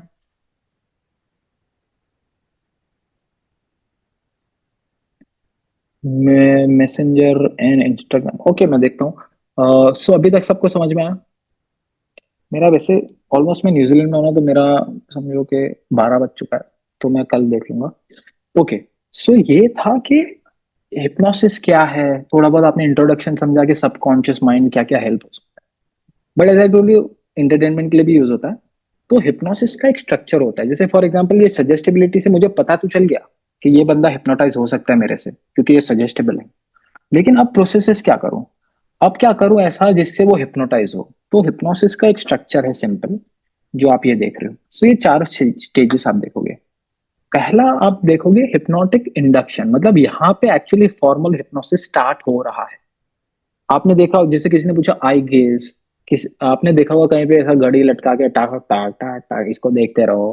कोई बोलेगा मेरे, जैसे अभी मैं वीडियो दिखाऊंगा ना, उसमें बोलेगा हाथ पे फोकस करो। ये सब इनवेरिएबली फॉर्मली हिप्नोसिस स्टार्ट कर रहे हैं। और हिप्नोसिस को इंड्यूस करना, उसको इंडक्शन बोलते हैं। सो हिप्नोसिस डिवाइडेड है ये सब में। अभी क्या होता है, फोन पे मतलब मैं जो वीडियोस बनाता हूँ उस पे स्पेसिफिक इंडक्शंस नहीं कर सकते, क्योंकि मेरे को अगर किसी को बोलना है कि सामने फोकस कर, फिर मैं बोलूंगा, कंफ्यूज करूंगा, सुलाऊंगा, वो तो वन ऑन वन ही होगा। तो मैं अल्टरनेटिव, या मोस्ट लोग अल्टरनेटिव यूज करते हैं रिलैक्सेशन का, क्योंकि हिप्नोसिस का बाई प्रोडक्ट रिलैक्सेशन भी है, क्योंकि स्लीप जैसा है, राइट? लेकिन कभी भी ये मत भूलना कि खाली रिलैक्सेशन हिप्नोसिस नहीं है। कुछ हिप्नोटिस्ट या कुछ थेरेपिस्ट है, उनकी अगेन उनकी गलती नहीं है, उन्होंने ट्रेनिंग ही ऐसे की है, वो खाली रिलैक्सेशन करेंगे और फिर रिलैक्सेशन में अगर सब्जेक्ट गया तो गया, वरना तो लाइट ट्रांस ही होता, मतलब वो हिप्नोटाइज नहीं हुआ, वो लाइट इमेजिनेटिव स्टेट में, उसमें उतने रिजल्ट नहीं। बट इंडक्शन होते हैं जो आपको, ये जो आपने देखा ना कि ये कॉन्शियस माइंड से सब कॉन्शियस माइंड के अंदर जाना है, तो क्रिटिकल फैकल्टी को खोलना पड़ेगा। वो जो क्रिटिकल फैकल्टी को 2 3 5 10 सेकंड के लिए खोलने का प्रोसेस है, उसको इंडक्शन बोलते हैं। सो कुछ होता है जिसको बोलते हैं इंडक्शन। अभी इंडक्शन हजारों टाइप के होते हैं, लेकिन उसमें कुछ चीजें हो जाएगी, आंखें टाइट करवाते हैं, आंखें टाइट हो जाती है, फिर एक जगह पे ही फोकस करवाते रहते हैं, क्योंकि कुछ लोगों ने देखा, फॉर एग्जाम्पल सिगमंड फ्रॉइड का आपने नाम सुना होगा, उस उन्होंने भी ये देखा कि अगर किसी को एक जगह पे आंख फिक्सेट कर दो कि वो आंख मूव नहीं कर रहा, और एक मोनोटोनस मतलब एकदम शांत एक ही टोन में बोलते रहो ना, तो वो एक ऐसा ट्रांस स्टेट में चले जाता है, मतलब थोड़ा ऐसा वाला। वैसे बहुत सारे और थे। तो दे फाउंड आउट कि कुछ चीजें करने से, आंखें फिक्सेट करने से, आंखें बारी करने से, या फिर प्योरली सजेशन से भी लोग एक ट्रांस में जाना स्टार्ट करते हैं। तो ये जो लेके जाने का प्रोसेस होता है वो इनिशियल, उसको इंडक्शन बुलाते हैं। अभी समझो आपने थोड़ा लाइट उसको घुसाया, लेकिन अभी उसको और अंदर लेके जाना पड़ेगा, क्योंकि हिप्नोसिस में डीप लेके जाना, राइट। तो नेक्स्ट स्टेप होता है डीपनर। डीपनर बेसिकली क्या है, या तो कभी आपने सुना होगा मैं 5 to 0 काउंट करूंगा, हर एक काउंट के साथ कीप गोइंग डीपर। मतलब क्या हो रहा है कि ये जो ट्रांस डेवलप हो गया, उसको और अब अपन लोग और नीचे लेके जा रहे हैं, वो प्रोसेस को बोलेंगे डीपनर। अभी ये थर्ड में, ये तो क्योंकि मैंने फोटो डाउनलोड किया है, तो पोस्ट हिप्नोटिक सजेशन छोड़ दो, वैसा वैसा मत पढ़ो, इसको पढ़ो कि यहाँ पे थेरेपी हो रही है या फिर प्रोसेस हो रहा है, या फिर लेट से स्टेज शो हो रहा है, तो वहां पे वो जो इमेजिन करके वो एंटरटेनमेंट करवाना है वो हो रहा है। मतलब सब्जेक्ट पहुंच गया सबकॉन्शियस माइंड में, वो स्टेट में, और यहाँ से आपकी चॉइस के हिसाब से आप सजेशंस दो, आप थेरेपी करो, आप उसको मेमोरी याद करवाओ, या एंटरटेनमेंट के लिए कुछ करो, तो वो ये स्टेज में होता है। और लास्ट स्टेज में उसको उठाते हैं, उसको अवेकनिंग बोलते हैं। अगर मैं थोड़ा बहुत आपको मैं थोड़ा ब्रेक डाउन करूँ, क्योंकि आप सबने कभी ना कभी मेरे लेट से लॉन्ग वीडियो देखे होंगे जहां पे मैं प्रोसेस करवाता हूँ। स्टार्टिंग में जो मैं रिलैक्सेशन करवा रहा हूँ ना, वो समझो इंडक्शन है, क्योंकि वही इंडक्शन मैं फोन पे कर सकता हूँ और तो नहीं कर सकता। फिर आपने देखा होगा मैं बोलता हूँ स्टेयरकेस है, उसके नीचे उतरना है हमें, मैं 10 से 0 काउंट करूंगा, हर एक स्टेप के साथ नीचे जाओ, वो क्या है, डीपनर है।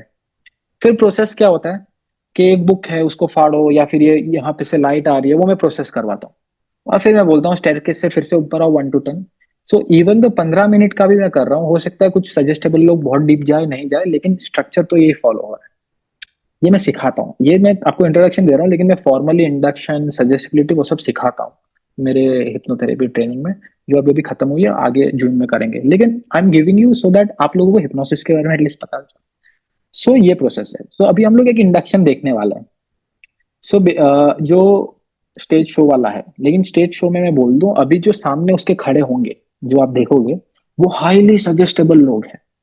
उसके साथ एक दो चीजें करेगा, पहले मैं बोलूंगा कि वो बोलेगा यहाँ पे फोकस कर, तो सबका फोकस एक जगह पे लेके जा रहा है। और फिर वो लैंग्वेज, एक तो इंग्लिश लैंग्वेज में कुछ पैटर्न्स होते हैं वो यूज कर रहा है, तो वो तो बहुत एडवांस चीज है, वो कभी और आप जब भी डीप इसके बारे में सीख जाओगे तभी मैं बात करूंगा। एज वेल एज वो थोड़ा बहुत रिलैक्सेशन करवा रहा है, वो बोलेगा सजेशंस के थ्रू अपने नेक को रिलैक्स करो, वो आगे आ जाएगी, तो वो आ जाती है, और फिर रिलैक्स करेगा। लेकिन क्योंकि स्टेज शो है ना, ये ऐसा नहीं है कि उसने सजेस्टेबिलिटी से शो स्टार्ट किया है। वो पहले आधा घंटा उन लोगों के साथ बात करता है कि हिप्नोसिस कैसे, जैसे मैंने आपके साथ बात की कि हिप्नोसिस क्या है, ही एक्सप्लेन सर्टन थिंग्स। वहां पे कभी कभी वो प्री फ्रेम करता है कि यहाँ पे अगर ऊपर आ रहे हो तो एंटरटेनमेंट होगा, और पास्ट में तो कुछ ऐसे लोग थे जो रिलैक्स होकर गिर गए थे। So now when audience is listening to this, पहले से प्री फ्रेम के क्या हो सकता है हिप्नोसिस, क्योंकि सबके लिए हिप्नोसिस अलग है। उन लोग ने जो सुना है ना, वो भी उनके लिए बहुत इंपैक्टफुल है। थेरेपी में कोई ऐसे गिरेगा नहीं जो आप देखोगे, क्यों, क्योंकि थेरेपी में वो कॉन्टेक्स्ट ही नहीं है। थेरेपी में गिरने का क्यों है, एंटरटेनमेंट थोड़ी चल रहा है, यहाँ पे गिरेंगे। लेकिन अगर आप कभी कभी कोई हिप्नोथेरेपिस्ट को ये दिखा दो ना, बोलेंगे ये लोग नाटक कर रहे हैं, या फिर बोलेंगे ऐसा हो नहीं सकता, क्योंकि वो लोग को ये करना नहीं आता, because they have learn relaxation certain things. उनको मैं नेगेटिव में नहीं लेके जा रहा, लेकिन मुझे मुझे चाहिए कि जो नॉलेज बाहर आए हिप्नोसिस रिलेटेड, वो सही आए। There lot of people who say के, जैसे कुछ कुछ लोग है, जैसे फॉर कभी कभी क्लाइंट पूछ रहे थे कि मैं आया हिप्नोसिस में, तो तू मुझे कुत्ते की तरह भौंकाएगा तो नहीं ना। तो कुछ लोग बोलते हैं ऐसा तो हो ही नहीं सकता। मैं बोलूंगा ऐसा हो सकता है, लेकिन कॉन्टेक्स्ट के ऊपर है। अगर आप यही चीज मेरे स्टेज शो में आते और मेरे को एंटरटेनमेंट करना होता, तो हाँ, हिप्नोसिस से आपको अनकॉन्शियसली भौंकवा भी सकते हैं, लेकिन थेरेपी में तो एंटरटेनमेंट है नहीं और कॉन्टेक्स्ट भी नहीं है, इसी वजह से मैं आपको भौंकने भी बोलूंगा, आप भौंकोगे नहीं। That is the right kind of information. That is where वो जो, और उससे क्या होता है कि एक जो बहुत सारी मिथ्स है, या फिर कुछ लोग उतना डीप लेवल का ट्रांस नहीं कर सकते ना, वो लोग उसमें बात नहीं करेंगे। So that is how I talk. So now we are going to see one जहां पे सजेस्टिबिलिटी हो चुकी है, उसने सब जो हाईली हिप्नोटाइजेबल लोग है उसको रखा है, और ये जो फर्स्ट प्रोसेस है इंडक्शन का, जहां पे सुलाने का प्रोसेस है, वो करवाने वाला है। वो देखो, फिर मैं आगे जाता हूँ, ठीक है? Different parts of your unconscious mind as you focus further all the time, like everybody voluntarily close your eyes now.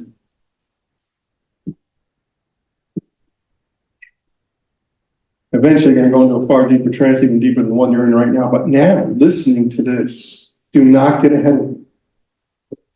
Continually to remain focused.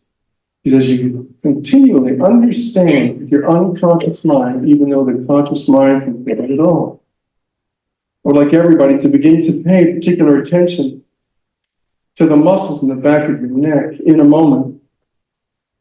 Those muscles will be so much more relaxed than they were just a moment ago. Won't it be worth holding your head up in the position it's in, or was in?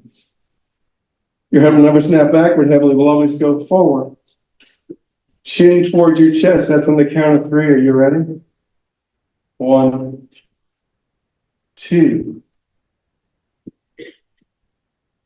and 3. Allow your neck to relax. That's right, and as it does, begin to discover now that this relaxing sensation is starting in the back of your neck.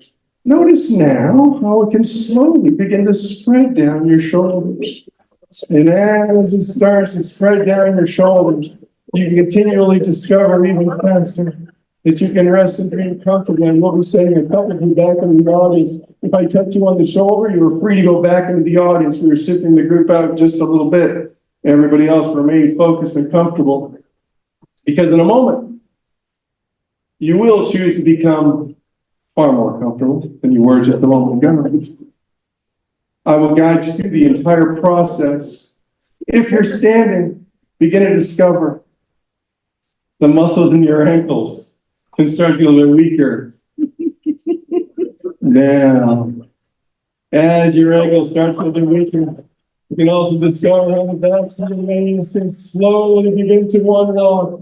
And you can carefully and slowly change your position as much as necessary. That's right. Deeper again, feeling fine. Because as you allow yourself to feel fantastic, listening to this, sending some more of you back into the audience. So I touch you on the shoulder, free to go back into the audience. Touch you on the shoulder, free to go back. We are sifting the group out just a little bit. Nice.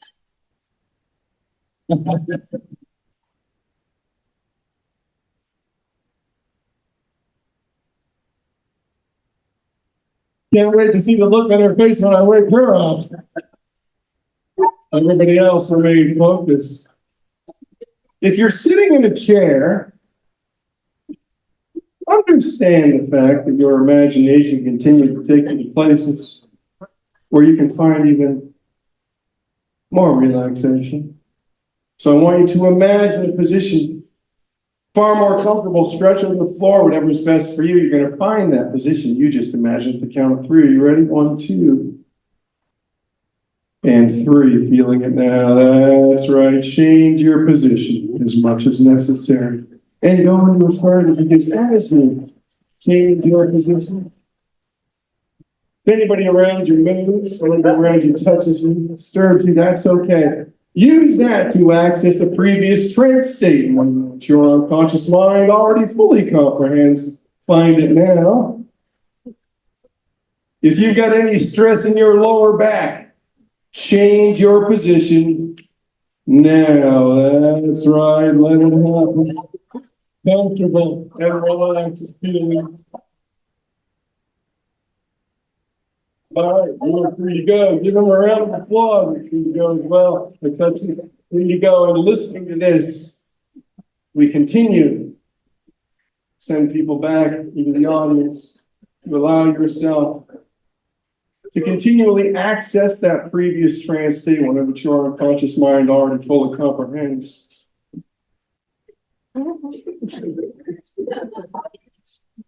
You got any stress in your lower back? Allow your arms to get heavier. Find a comfortable position on the floor. Now let it happen there.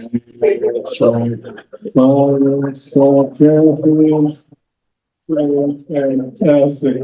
That's right. Deeper again. Looks like death back there. Everybody focus and listening to this.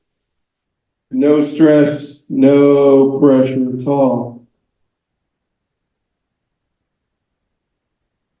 तो ये था अंदर देता हूँ जो हमने देख लिया सो ये था आपने देखा कि इंडक्शन जो फॉर्मल जो मैं बोल रहा हूँ इट स्टार्ट्स देयर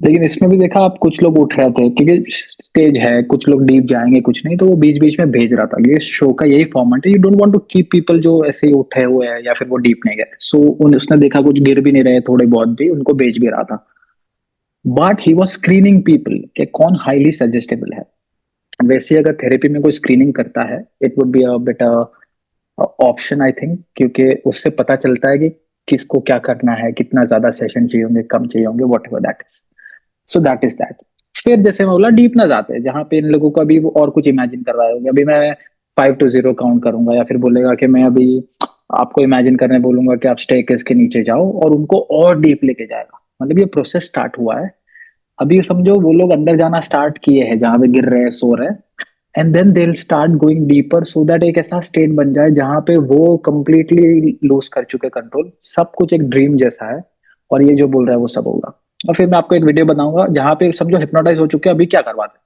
तो क्योंकि एंटरटेनमेंट के लिए किसी को बोलेगा कि तो वो प्यास लग रही है और वो फिर वो प्यासे की तरह फील करेगा वैसा मैं करता था मतलब मैं जब इंडिया में था ना तो वहां पे फ्रेंड्स होते थे तो कुछ लोग हाईली सजेस्टेबल होते हैं और कुछ लोगों को मजा भी आता है ये सब करने में तो उनके साथ कभी कभी मैं खेल करता था स्पेशली गणपति वो सब टाइम पे वहां पे मैजिक भी दिखाता था फिर एक फ्रेंड था जो अच्छा सजेस्टेबल था तो 5-6 जन 10 जन बैठ जाएंगे मजा लेने के लिए और वो बोलेगा हाँ चल कर उसको मैं लेके जाऊंगा फिर चालू करूंगा कि अभी उसकी फेवरेट हमको पता है पाव भाजी है तो वो बोला अभी तेरे सामने पाव भाजी है तू खा ले तो वो करेगा खा रहा है फिर बोला अरे यार इसमें तो नमक ज्यादा था तो फिर ऐसा करेगा क्या ऐसा है मतलब ही विल एक्चुअली उसको तो सपना जैसा है तो उसके लिए तो जो मैं बोल रहा हूँ सब हो रहा है फिर नहीं मैंने निकाल दिया नमक तो फिर से फिर मैं बोलता अरे यार इसमें तो मिर्ची बहुत है तो ऐसा करेगा और कोई 10 जन हंस रहे देखो मैं छोटा पैसे नहीं मिलते थे ये जो है इनके बारे में बोल दो ये माइकल से एंथनी है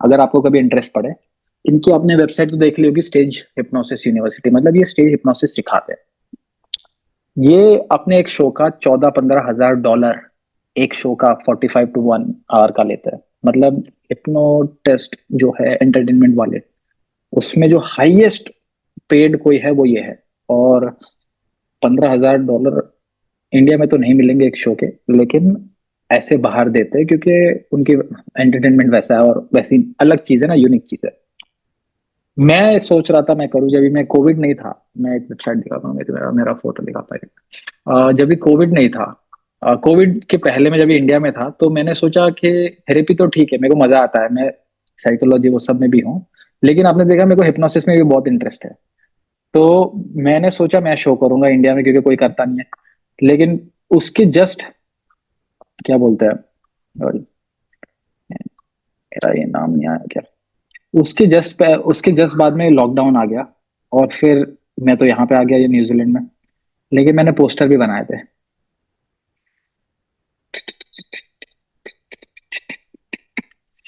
लेकिन कभी करेंगे कभी मैं वैसे फनी हूँ इंसान मेरे को मजा आता है मतलब मेरे को लोगों को मजाक उड़ाने में मजा आता है सो आई माइट डू समडे अगर मैं कभी करता हूँ और आपके सिटी में आता हूँ तो जरूर आना पैसे भर के आना लेकिन मजा आएगा सो ये थोड़ा बहुत साइड ट्रैक पे चले गए लेकिन बेसिकली ये क्या था इंडक्शन था सो हिप्नोसिस का पूरा एक स्ट्रक्चर है सो ऐसा नहीं है कि ये है दूसरा बहुत सारे लोगों को ये मेडिटेशन जैसा भी लगता है जैसे अगर आप फॉर एग्जांपल अगर मेरे वीडियो में आप देखोगे ना कुछ लोग बोलेंगे सर मेडिटेशन अच्छा था बिकॉज दे इधर डोंट नो कि मैं कौन हूं या फिर क्योंकि सिमिलर प्रोसेस है लेकिन मुझे लगता है कि मेडिटेशन में क्या होता है कि ऐसे perfectly screening as well as ये जो स्ट्रक्चर है, इंडक्शन किया, डीपनर किया, वैसा स्ट्रक्चर नहीं होता।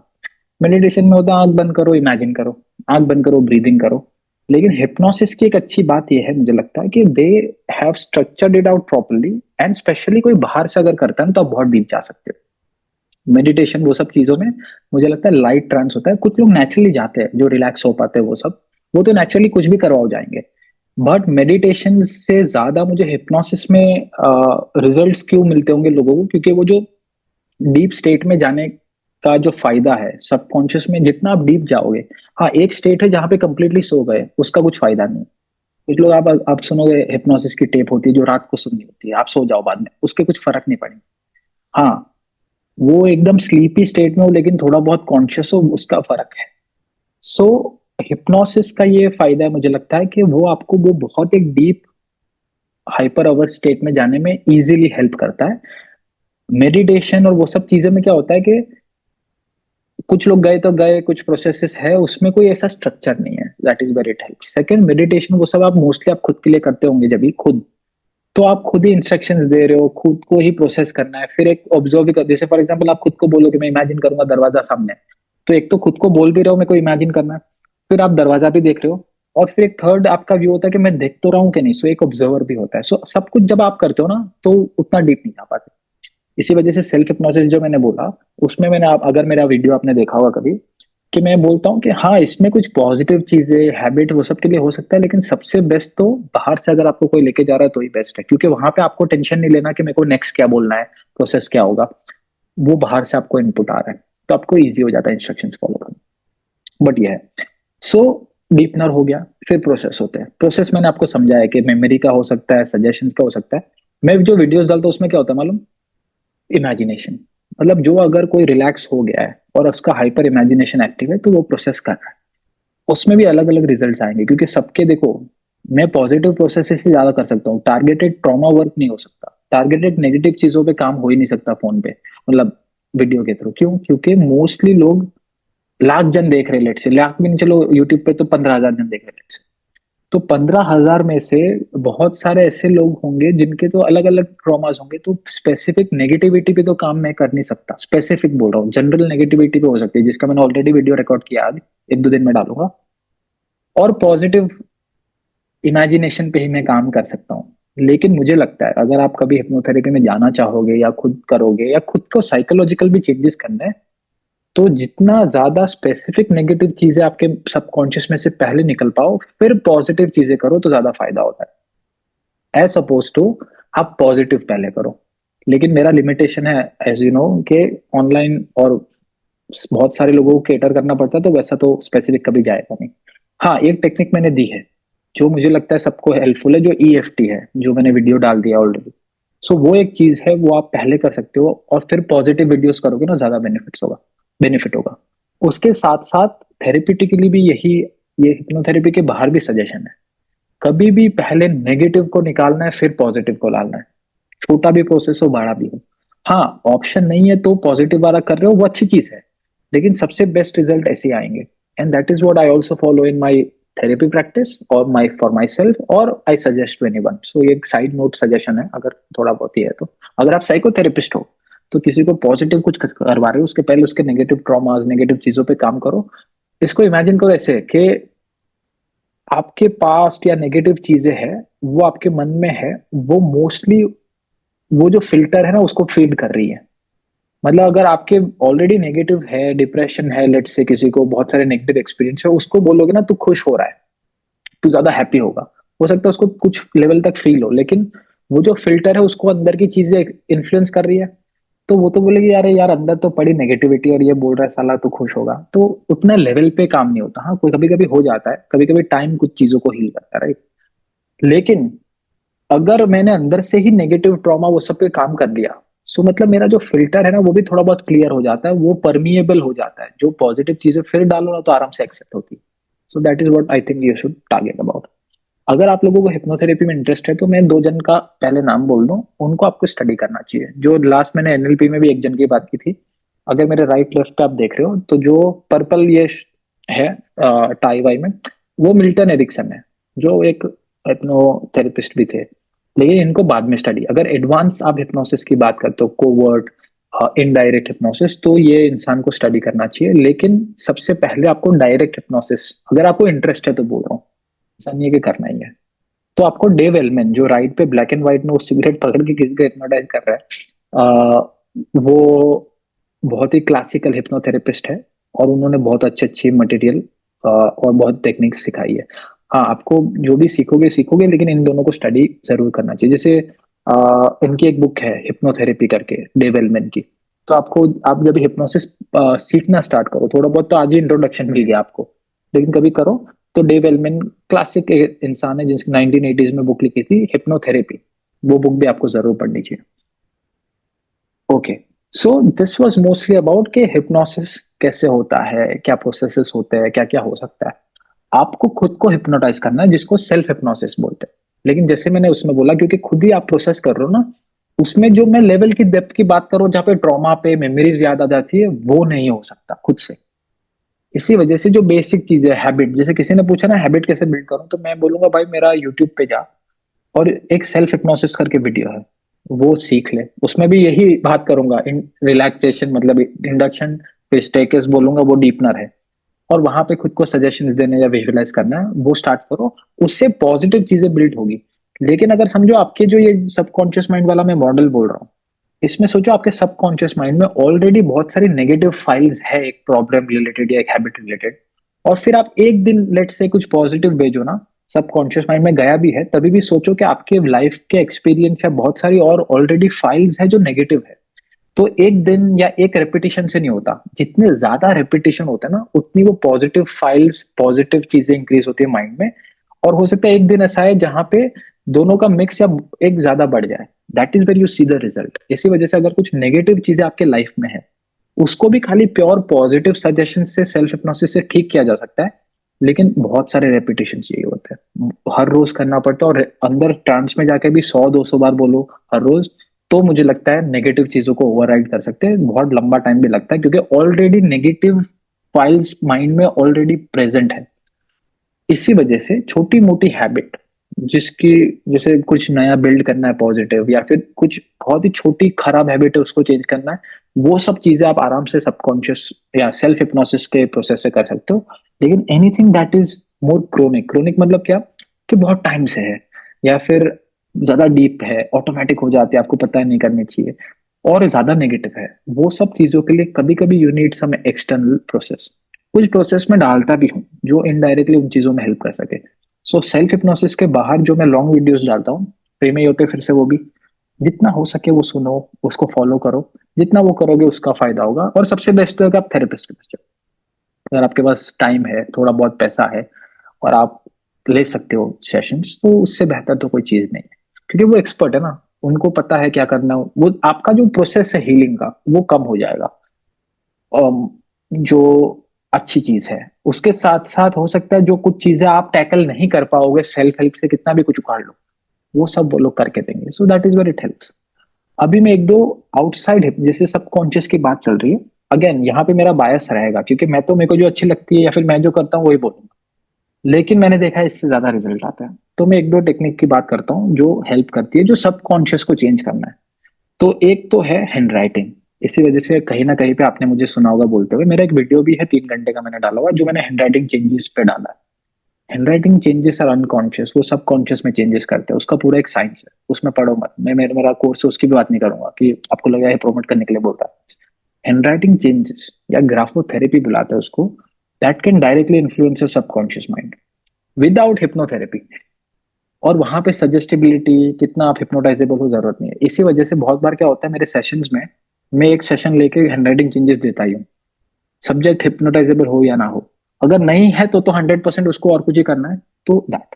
सेकंड, अगर आपके ट्रॉमा है या नेगेटिव फाइल्स की जो बात हो रही है, पास्ट की या प्रेजेंट की, ईएफटी सबकॉन्शियस माइंड पे टारगेटेड है। इवन तो आप नहीं जा रहे सबकॉन्शियस में, लेकिन ईएफटी अगर आप करते रहोगे ना, आप देखोगे सबकॉन्शियस इश्यूज सॉल्व होते हैं। अगेन वो भी फ्री डाल दी है पूरा प्रोसेस यूट्यूब के ऊपर, जो ऐसा ही लाइव किया था मैंने। तो वो तो आपके हाथ में है। आप अभी देखो, मैं आपको खाली डायरेक्शन दे सकता हूँ। अभी रेपिटेशंस, और जब भी वो फील होता है तभी करना आपके हाथ में, बहुत सारे लोग नहीं करते, लेकिन अगर आप सीरियस हो तो आप करोगे।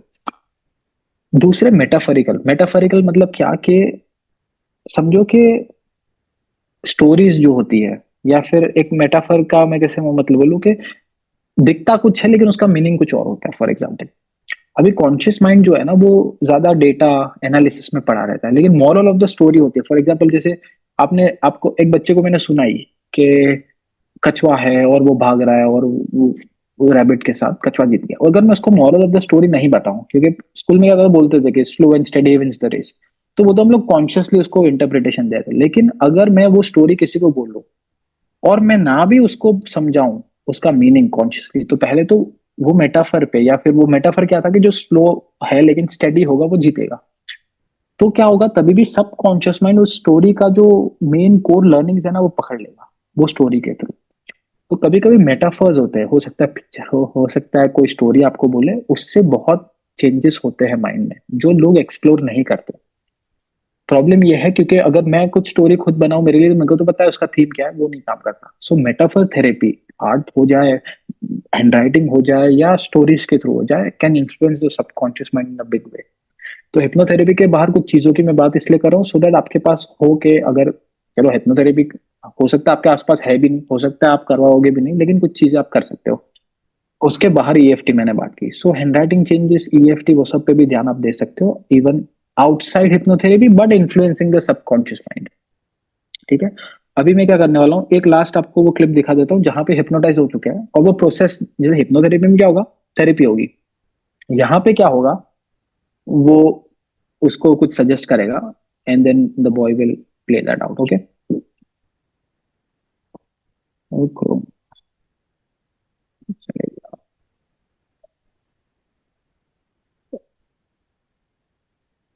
Sleep, relax, every muscle, every nerve. Go further, James, and listening to this. James, you are getting extremely thirsty right now. You haven't had anything to drink for 12 hours. In a moment, I'm going to awaken you. You'll be so thirsty, you're going to want to leave the stage to go get something to drink. I will offer you a bottle of water at the front of the stage area. Just looking at that bottle will seem fantastic. I will offer you the bottle of water. You can take the top off the bottle and go to get a drink. The weird thing is this, you won't be able to hit your mouth with that water no matter how hard you try. The more you try, the more you will spill. You just want it in you, you can't get it. Wide awake on the count of three. 1, 2, wide awake on 3 now.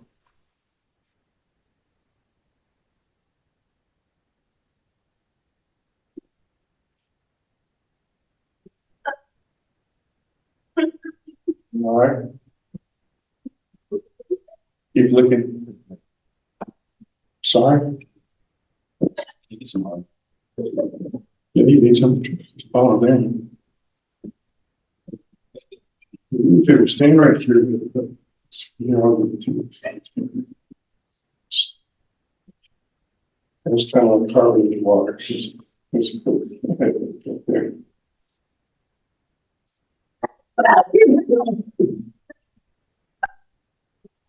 It's some water completely. You want anything? Are you thirsty? Are you thirsty?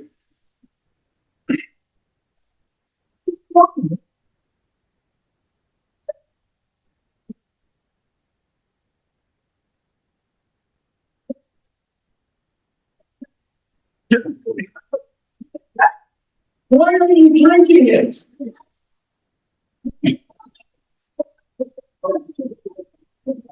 Why are you drinking the water? If you're thirsty, I'm trying. What? I'm trying. I've only got the one bottle. Just hold it in your hand and then hit it with your mouth. You're right when you're spitting it out.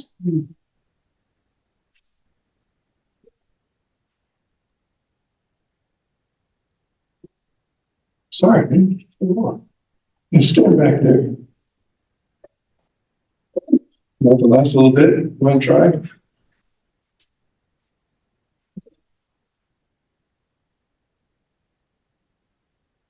He's gone, man. Stand back there. Stand back there. I'm sorry.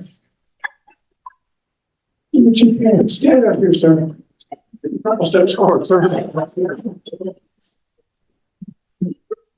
Did you have a problem?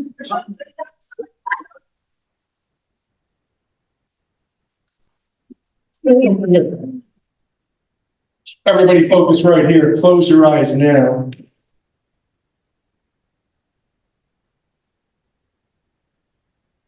So इसमें इसको बोला कि तू thirsty है, प्यास लग रही है, लेकिन तू पीने के ट्राई करेगा तो गिराते रहेगा. सो इवन तो देखो, आप देखोगे वो आपको लगेगा वो चल रहा है, जग रहा है, बात कर रहा है, वो हिप्नोटाइज्ड है, क्योंकि वो स्टेट में चला गया ना. फिर उसने जो सजेशन दिए कि तू आंख खोल के भी हिप्नोटाइज रहेगा, वैसा सब होता है. That is where a lot of hypnotherapist might not agree कि आंख खोल दी मतलब तो ये हिप्नोसिस के बाहर आ गए. Always understand this. बहुत बार हम लोग ट्रांस स्टेट में वैसे भी होते हैं. जैसे वो बात कर रहा था कि कुछ लोगों को दिन में आके कुछ गोल्ड लेके चले गए, उसको याद ही नहीं क्या हुआ 3-4 मिनट, और पैसे लेके चले गए, तो वो कोई सो थोड़ी गई थी. एज वेल एज हम लोग नेचुरली भी ट्रांस स्टेट में जाते हैं. सो हिप्नोसिस इज नॉट जस्ट आंख बंद करके ही होती है. वंस आप वो स्टेट डेवलप कर दो सबकॉन्शियस का, फिर आंख खोल के भी वो हिप्नोटाइज हो सकता है. कुछ ऐसे गिग्स भी होते हैं जहाँ पे बोलते हैं तो आंख खोलेगा मैं गायब हो जाऊंगा, तो वो ढूंढता है कहाँ पे, उसके सामने खड़ा होता है, उसको दिखता नहीं. So there lot of things that can be done. But ये था कि ये एंटरटेनमेंट कर रहा था. यहाँ पे अगर हिप्नोथेरेपिस्ट है, अगर आप ये स्टेट में पहुंच चुके हो, तो वहां पे से आपको नहीं करवाएगा कि पानी दे रहा हो तो पानी नहीं पी पाएगा. यहाँ पे प्रोसेसेस होंगे. बट अगर मैं किसी को फिजिकल ऐसी चीजें करवा सकता हूँ जो उसके कंट्रोल के बाहर है, तो क्या मैं उसकी मेमोरी पे काम नहीं कर सकता? क्या मैं उसको, उसका जो इमोशनल ट्रॉमा है उसको हील नहीं कर सकता? आराम से कर सकता हूँ. लेकिन वो स्टेट में लेके जाना जो प्रोसेस है, जो स्किल है, एज वेल एज वो सब्जेक्ट का भी उतना इंटरेस्ट. एंड आपने देखा कुछ लोगों को भेज रहा था नीचे, because he wants people to follow him. He wants कि मैं जो बोलूँ वो हो रहा है. अगर नहीं हो रहा अगेन, तो फिर वो करवा सकते हैं धीरे धीरे. बट जो लोग करते हैं, जो लोग इन्वॉल्व होके करते हैं, वो है. इसी वजह से फिर से मैं बोल रहा हूँ कि हिप्नोसिस, अगर यहाँ पे भी आप देखो, वो सबके लिए सेम ही चीज कर रहा था, लेकिन कुछ हुए कुछ नहीं हुए, क्योंकि मोस्ट ऑफ द काम जो फॉर्मल हिप्नोसिस या हिप्नोथेरेपी या एंटरटेनमेंट के लिए होता है, उसमें काम सब्जेक्ट करता है. और ये सबसे बड़ा मिसकंसेप्शन है कि मैं कुछ करूंगा उसको कुछ हो जाएगा. और वहां पे लोग डरते भी है. वहां पे लोग ये भी करके आते हैं कि मैं तो होऊंगा ही नहीं. अरे कैसे? तू इन्वॉल्व होगा तो होगा, and that will give results and what ever happens. अगर तू ही नहीं करना चाहता तो तेरे को करके भी क्या करूं? थेरेपी हो या स्टेज हो, राइट? वैसा है. सो अभी मैं अनम्यूट करूंगा आप लोगों को. कुछ सवाल होंगे, वन बाय वन मैं लूंगा. क्या हिप्नोथेरेपी, मैं रुक जाऊं. हाँ, नई स्किल के लिए भी हेल्प हो सकती है. हाँ, 100%, क्योंकि वो सबकॉन्शियस माइंड में जा रही है ना. तो विजुअलाइजेशन, जैसे विजुअलाइजेशन क्या करता है, एक लेवल पे आपके माइंड में वो रेपिटेशन डालता है और लेके जाता है. मजा आया सबको एटलीस्ट अभी तक जो चला और जो बात चल रही है? एक minute, let me unmute you all. आप लोग अभी तक कैद में थे, अभी मैं आपको कैद से बाहर निकालता हूँ. म्यूट ऑल से अलाउ, एक एक करके, क्योंकि मुझे पता है हो सकता है कि 2-3 जन पूछ ले, लेकिन एक एक करके सवाल पूछो अगर कुछ है तो. सर रिग्रेशन थेरेपी और हिप्नोसिस में थोड़ा डिफरेंस बताइए. एक तो है कि रिग्रेशन थेरेपी, आप म्यूट कर दो क्योंकि आपका फिर से आ रहा. ओके, सो रिग्रेशन थेरेपी बेसिकली एक सब टाइप है हिप्नोथेरेपी का. सो खाली रिग्रेशन थेरेपी हिप्नोथेरेपी नहीं है. हिप्नोथेरेपी में और 10,000 चीजें हो सकती है, पहली चीज. और कभी कभी तो हिप्नोसिस के बगैर भी लोग रिग्रेशन थेरेपी करते हैं, फॉर्मल हिप्नोसिस. क्योंकि आप ये बात समझो कि नॉट ओनली ये जो रिलैक्सेशन या आंख बंद करके प्रोसेस आप करते हो ना, वो एक ट्रांस स्टेट है. कोई भी अल्टर्ड स्टेट ऑफ अवेयरनेस एक ट्रांस स्टेट है, एक सबकॉन्शियस स्टेट है. इसका क्लासिक एग्जांपल है कि आपको गुस्सा आ गया, आपने सबकॉन्शियसली लेट से अपने घर वालों को ही कुछ ऐसा बोल दिया जो 5 मिनट बाद जब ये लॉजिक फिर से आता है, जो क्रिटिकल फैकल्टी लॉजिक की बात कर रहा था, तो आपको बुरा लगता है. लेकिन वो 5-10 सेकेंड में आपका इतना सबकॉन्शियस एक्टिव था, इतना वो जो इमोशन था ना, वो इतना हावी था कि आपका लॉजिकल माइंड एक्टिव नहीं था. इसका मतलब ये है कि नॉट ओनली हिप्नोसिस के प्रोसेस करके आप ट्रांस स्टेट में जा सकते हो, there are certain things that you can do, specially increasing emotions. वो ऑटोमेटिकली आपको सबकॉन्शियस स्टेट में लेके जाता है. तो एक तो है कि रिग्रेशन थेरेपी एक हिप्नोथेरेपी का सब टाइप है, लेकिन हिप्नोथेरेपी में और 10,000 चीजें हो सकती है. दूसरा है कि रिग्रेशन थेरेपी को कभी कभी कुछ लोग विदाउट हिप्नोसिस भी इंड्यूस करते हैं, लेकिन वो प्रोसेस सबकॉन्शियस में जाके होता है जहां पे इमोशंस या कुछ का यूज करे। सो मैं अगर आपको डिफरेंस बोलूं, एक तो कि रिग्रेशन थेरेपी में प्योरली मेमोरी का काम होता है, उसमें और कुछ ज्यादा नहीं होता, और मेमोरी को हील करना या इनर चाइल्ड बोलते हैं वो। सो वो जो पूरा ब्रांच है मेमोरी वर्क का, उसको रिग्रेशन थेरेपी बोलते हैं।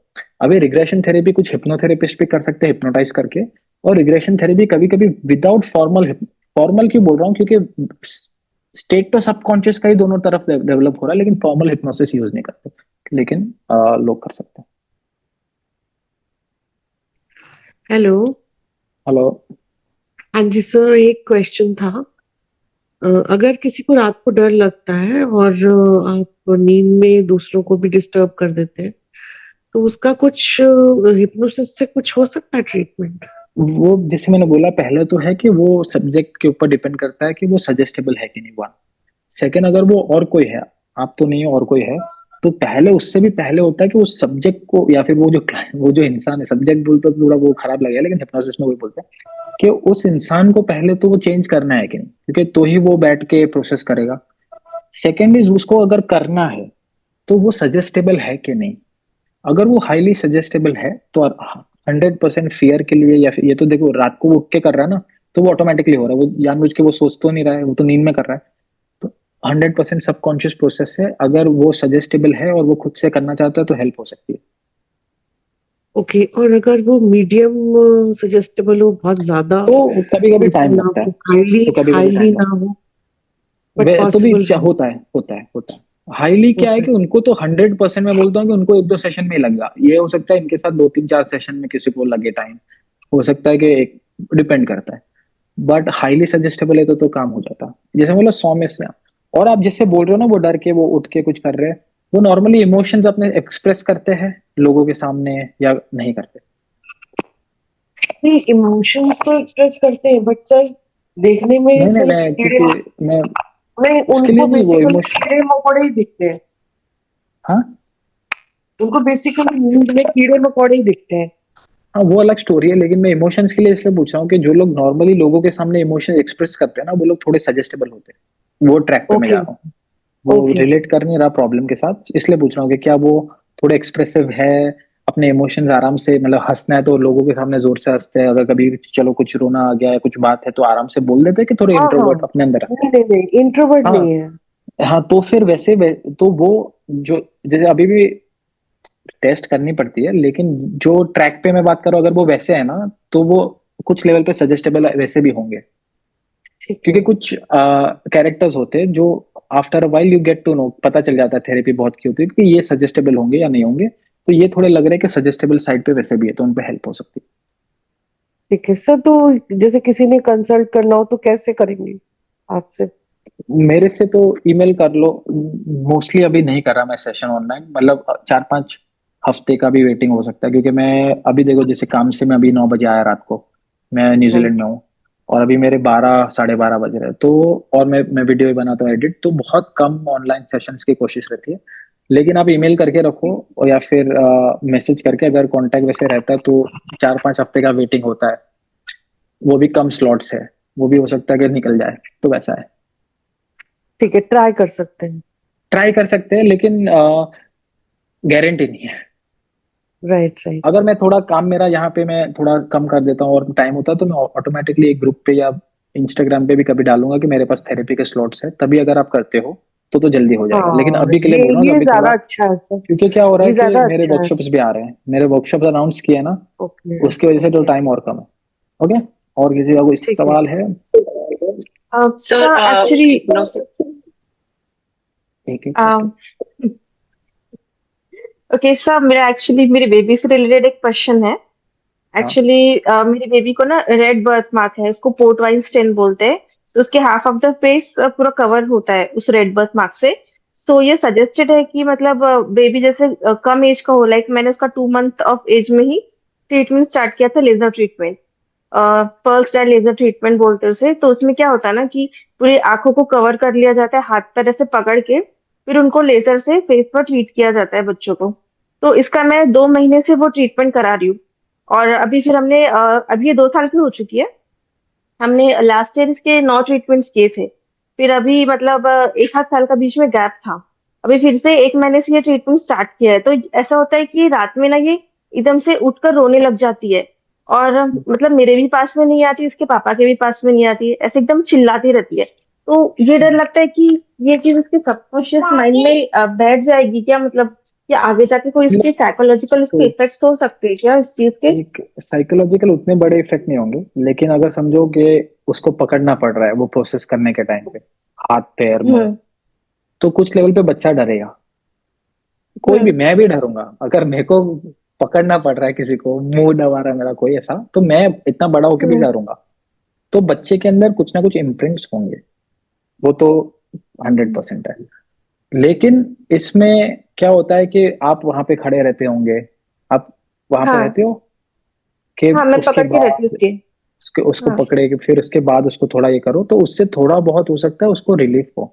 और एक हो सकता है हम्म। कि कभी कभी ये होने से पहले, इवन दो अगर वो समझते नहीं है अभी 2 साल के उसको उतने, आप 2-5 दिन पहले हम्म। उसको समझा के रख सकते हो ये तेरे अच्छे के लिए है, कि ये तेरे ये है हम्म। वैसा, तो एटलीस्ट वो जब एक्सपीरियंस हो रहा है ना, she would have some logic on why it is happening rather than के ये मेरे को लगा के कुछ लेजर का। But hmm. जैसे आप एक्सप्लेन करो ना ये प्रोसेस जो है, तो होगा। लेकिन ऐसे नहीं कि सब ट्रॉमेटिक एक्सपीरियंस का बहुत बड़ा इम्पैक्ट होता है, वैसा कुछ डरने की आपको जरूरत नहीं है। कि वैसे हम्म। तो कैसे बहुत सारे किस्से हैं, लेकिन ये किसी को नहीं पता कि कौन सा एक्सपीरियंस ज्यादा किसी को आगे जाके इम्पैक्ट करता है और कौन सा कम का।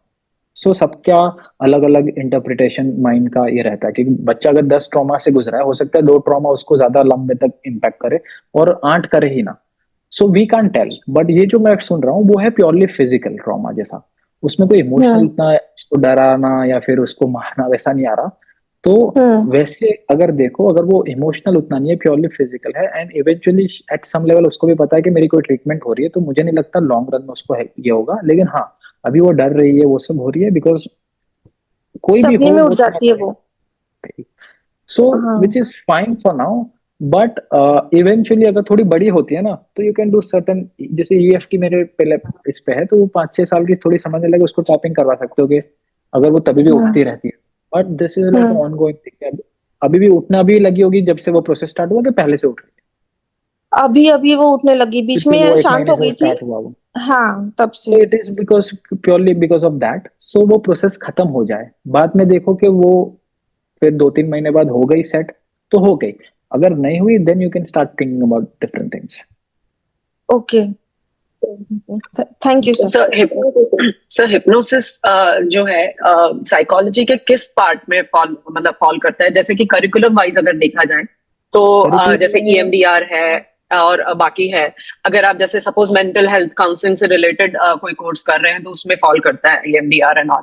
तो ये वैसा हिप्नोसिस ही है कौन से साइकोथेरेपी की, सेगमेंट में कोई भी जाता है? उसमें साइकोथेरेपी मोस्टली हिप्नोसिस का अगर साइकोलॉजी के करिकुलम में देखो तो थेरेप्यूटिक एप्लीकेशन है। सो कोई भी सीबीटी हो जाए, ईएमडीआर हो जाए, जो उसको वैल्यू मिलती है इन टर्म्स ऑफ साइकोथेरेपी एक प्रोसेस है, उसमें ही जाता है। क्योंकि एंटरटेनमेंट हिप्नोसिस या जो माय अनकॉन्शियस की कुछ रीजन चीजें, वो तो कभी नहीं आती। My reason for asking you is कि अगर सपोज हम कोई सपोज साइकोलॉजी में if I wanted to pursue some वो लाइक सिखाएंगे एजुकेशन नहीं कहीं फर्दर। भी। हाँ, ये मैं पूछना चाहती थी कि करिकुलम में नहीं है आई थिंक, या है? अगर नहीं है तो इंट्रोडक्शन फिर मतलब क्या व्हाट इज द होता है सोर्स? कि कहीं कहीं पे क्या होता है कि इंट्रोडक्शन दे दिया जाता है अलग अलग थेरेपीज का, कि कुछ करिकुलम में कोई पर्टिकुलर कॉलेज में होगा कि लेट्स से काउंसलिंग साइकोलॉजी का आपका सब्जेक्ट है लेट्स से, तो वहां पे आपको लिस्ट दे देंगे या फिर थोड़ा बहुत इंट्रोडक्शन देंगे कि आर्ट थेरेपी होती है, सीबीटी होती है, ये वो ये। और फिर क्या होता है कि जो टीचर होता है उसका अगर लेट्स से एक पर्टिकुलर थेरेपी में इंटरेस्ट है, तो he might talk about it और एक्सप्लेन सर्टन थिंग्स स्पेसिफिकली। वैसे ही हिप्नोसिस में, साइकोलॉजी में भी आई थिंक, अगर आप हिप्नोसिस एज अ साइकोलॉजिस्ट करते हो तो वहां पे क्लिनिकल साइकोलॉजिस्ट को कुछ ना कुछ डायरेक्शन होते हैं, लेकिन कहीं पे सिखाते नहीं है। सो मोस्टली हिप्नोथेरेपी बहुत अनरेगुलेटेड चीज है। और करिकुलम में आपको जो सिखाएंगे वो तो कुछ अलग ही सिखाएंगे इन टर्म्स ऑफ कि उनको, वो हो सकता है कि थोड़ी बहुत बुक से नॉलेज हो, या थोड़े बहुत क्या बोलते हैं वो पढ़ के या कुछ सुना सुना के। सो मोस्टली बेस्ट सोर्सेस, अगर यू कैन डू साइकोलॉजी का डिग्री लाइक मी समझो, बट हिप्नोसिस आपको बाहर से सीखना पड़ेगा, नॉट थ्रू अ कॉलेज या ये वर्कशॉप से बाहर। सर मतलब सर्टिफाइड होने का प्रोसेस है इसका? देखो सर्टिफिकेशन होता है, लेकिन इंडिया में अभी रेगुलेशन कोई नहीं है, कि सेंट्रल बॉडी नहीं है नहीं सर, जो मैं बोलती है बाहर के कि लिए ही बात कर रही हूँ। कहीं पे भी हो आप, इंडिया के लिए। कहीं पे भी हाँ हो, जी। कहीं पे भी हो। हाँ। लेकिन सर्टिफिकेशन से क्या होता है कि वो जो पर्टिकुलर सर्टिफाइंग बॉडी होती है ना, वो खुद कुछ इंश्योरेंस दे रही होती है, क्योंकि बाहर की बात करो, इंडिया में तो इंश्योरेंस भी नहीं चाहिए। जैसे लेट्स से यूएसए है, कनाडा है, वहां पे you need to be insured with certain businesses, तो उसमें आपको फायदा होता है। बट तो सर बाहर भी हाउ डू यू जो फाइंड रेगुलेशन आउट? है, बाहर भी जो, आप कौन से स्टेट में हो, कहाँ पे हो? सर मैं यूएसए में हूँ। कौन से स्टेट में? क्योंकि कुछ स्टेट्स में फ्लोरिडा। हिप्नोथेरेपी कर सकते हो। फ्लोरिडा में हूँ। तो जी मैं फ्लोरिडा। कुछ स्टेट्स में आप हिप्नोथेरेपी कर सकते हो, कुछ में नहीं, जहां तक मुझे पता है। फॉर एग्जांपल अगर मैं खाली ये डाल दूं गूगल पे, तब तक और कोई पूछ लो, तब तक आपका मैं सर्च कर लेता हूँ आपके साथ में। बट और कोई पूछ लो तब तक, सवाल कोई है तो। किसी को कोई सवाल नहीं है?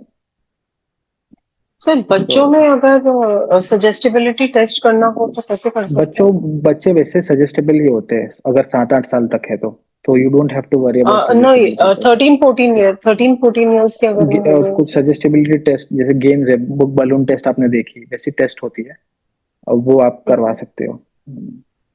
हाँ, हम्म, ओके। और general requirement influenza license required to complete और पी ट्रेनिंग।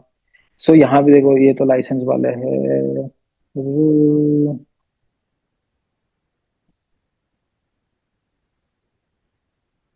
ये देखो, ये 4 स्टेट है।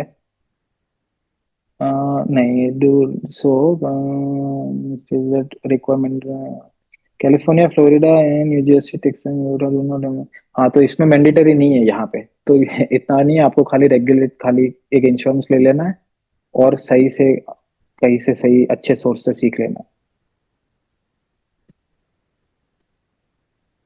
क्योंकि रिक्वायरमेंट बाय स्टेट ही है यूएसए में, मुझे पता है। लेकिन फ्लोरिडा में नहीं है, मैंडेटरी नहीं है आपको लेना। मतलब कुछ स्टेट्स में खाली साइकोलॉजिस्ट या लाइसेंस साइकोथेरेपिस्ट ही प्रैक्टिस कर सकते हैं। और सो मैंडेटरी नहीं है, लेकिन कुछ स्पेसिफिक रेगुलेशन है, जैसे मैंने बोला, तो आप करना है तो वो आप कोई सर्टिफाइंग बॉडी से करोगे ना, वो लोग वो रेगुलेशन में आपको लेके आ जाएंगे, तो उसका वो फायदा होता है। ओके सर, लेकिन थैंक आपको रिक्वायर, हाँ, क्योंकि कुछ स्टेट्स में साइकोथेरेपिस्ट मतलब लाइसेंस जो होते हैं, जो साइकोलॉजिस्ट या कुछ ऐसे होते हैं, या फिर कुछ अल्टरनेटिव भी कुछ डिग्री की होती है साइकोथेरेपी में, वो लोग ही प्रैक्टिस कर सकते हैं यूएसए में, कुछ स्टेट्स में, लेकिन आपके स्टेट में वो नहीं है। लेकिन कुछ बेसिक चीजें हैं, वो आपको, जैसे आप कोई सर्टिफाइड कोर्स करते हो ना, उसमें आपके स्पेशली यूएसए से ही कर लेना, क्योंकि वहां पे रेगुलेशन उनको पता होंगे, वो आपको खाली फॉलो करने होते हैं।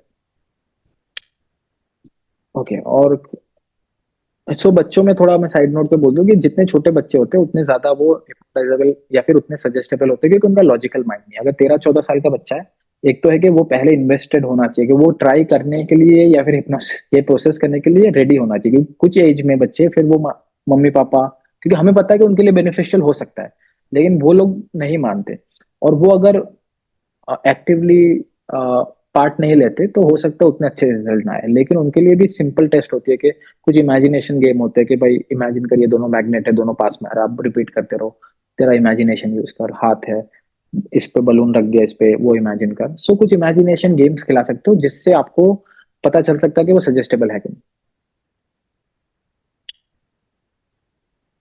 और किसी को कोई सवाल है? मजा आया, कुछ नया सीखे, माइंड के बारे में, हिप्नोसिस के बारे में। मैंने वीडियोस भी क्यों रखे हैं, क्योंकि आपको फिर वो प्रैक्टिकली देखने मिले, ऐसा नहीं कि ये बोल के जा रहा है। I want to show certain things, और मेरे पास कुछ वीडियोस इन लोगों के हैं जो डेमोन्स्ट्रेट करते हैं, तो मैंने वो डाले थे। इसलिए मुझे डर लग रहा है, क्योंकि हो सकता है मेरे को क्लेम आ जाए अगर उन्होंने ये सेम वीडियोस यूट्यूब पे डाले हैं। तो आई एम थिंकिंग कि मैं ये यूट्यूब पे डालूं ना डालूं, लेकिन अच्छा सेशन हुआ है, तो आई थिंक मैं डालूंगा, लेकिन लेट्स सी। और किसी को कोई सवाल है? 14 को आने होने वाला है। उनके कुछ मैसेजेस जब भी 1-2 दिन में आ गए थे, जैसे मैं अनाउंस करता हूँ ना, तो 1-2 दिन में जिनके आए थे उनको मैंने रिप्लाई ऑलरेडी कर दिया। लेकिन उसके बाद आपने अगर किया, तो मैंने 2-3 दिन से मैसेजेस देखे नहीं, क्योंकि मेरा वर्कशॉप चल रहा था हिप्नोथेरेपी में, सिखा रहा था 4 दिन के लिए। तो आज या कल में आपको रिस्पॉन्स आएगा। ओके, और कोई है? Okay bye.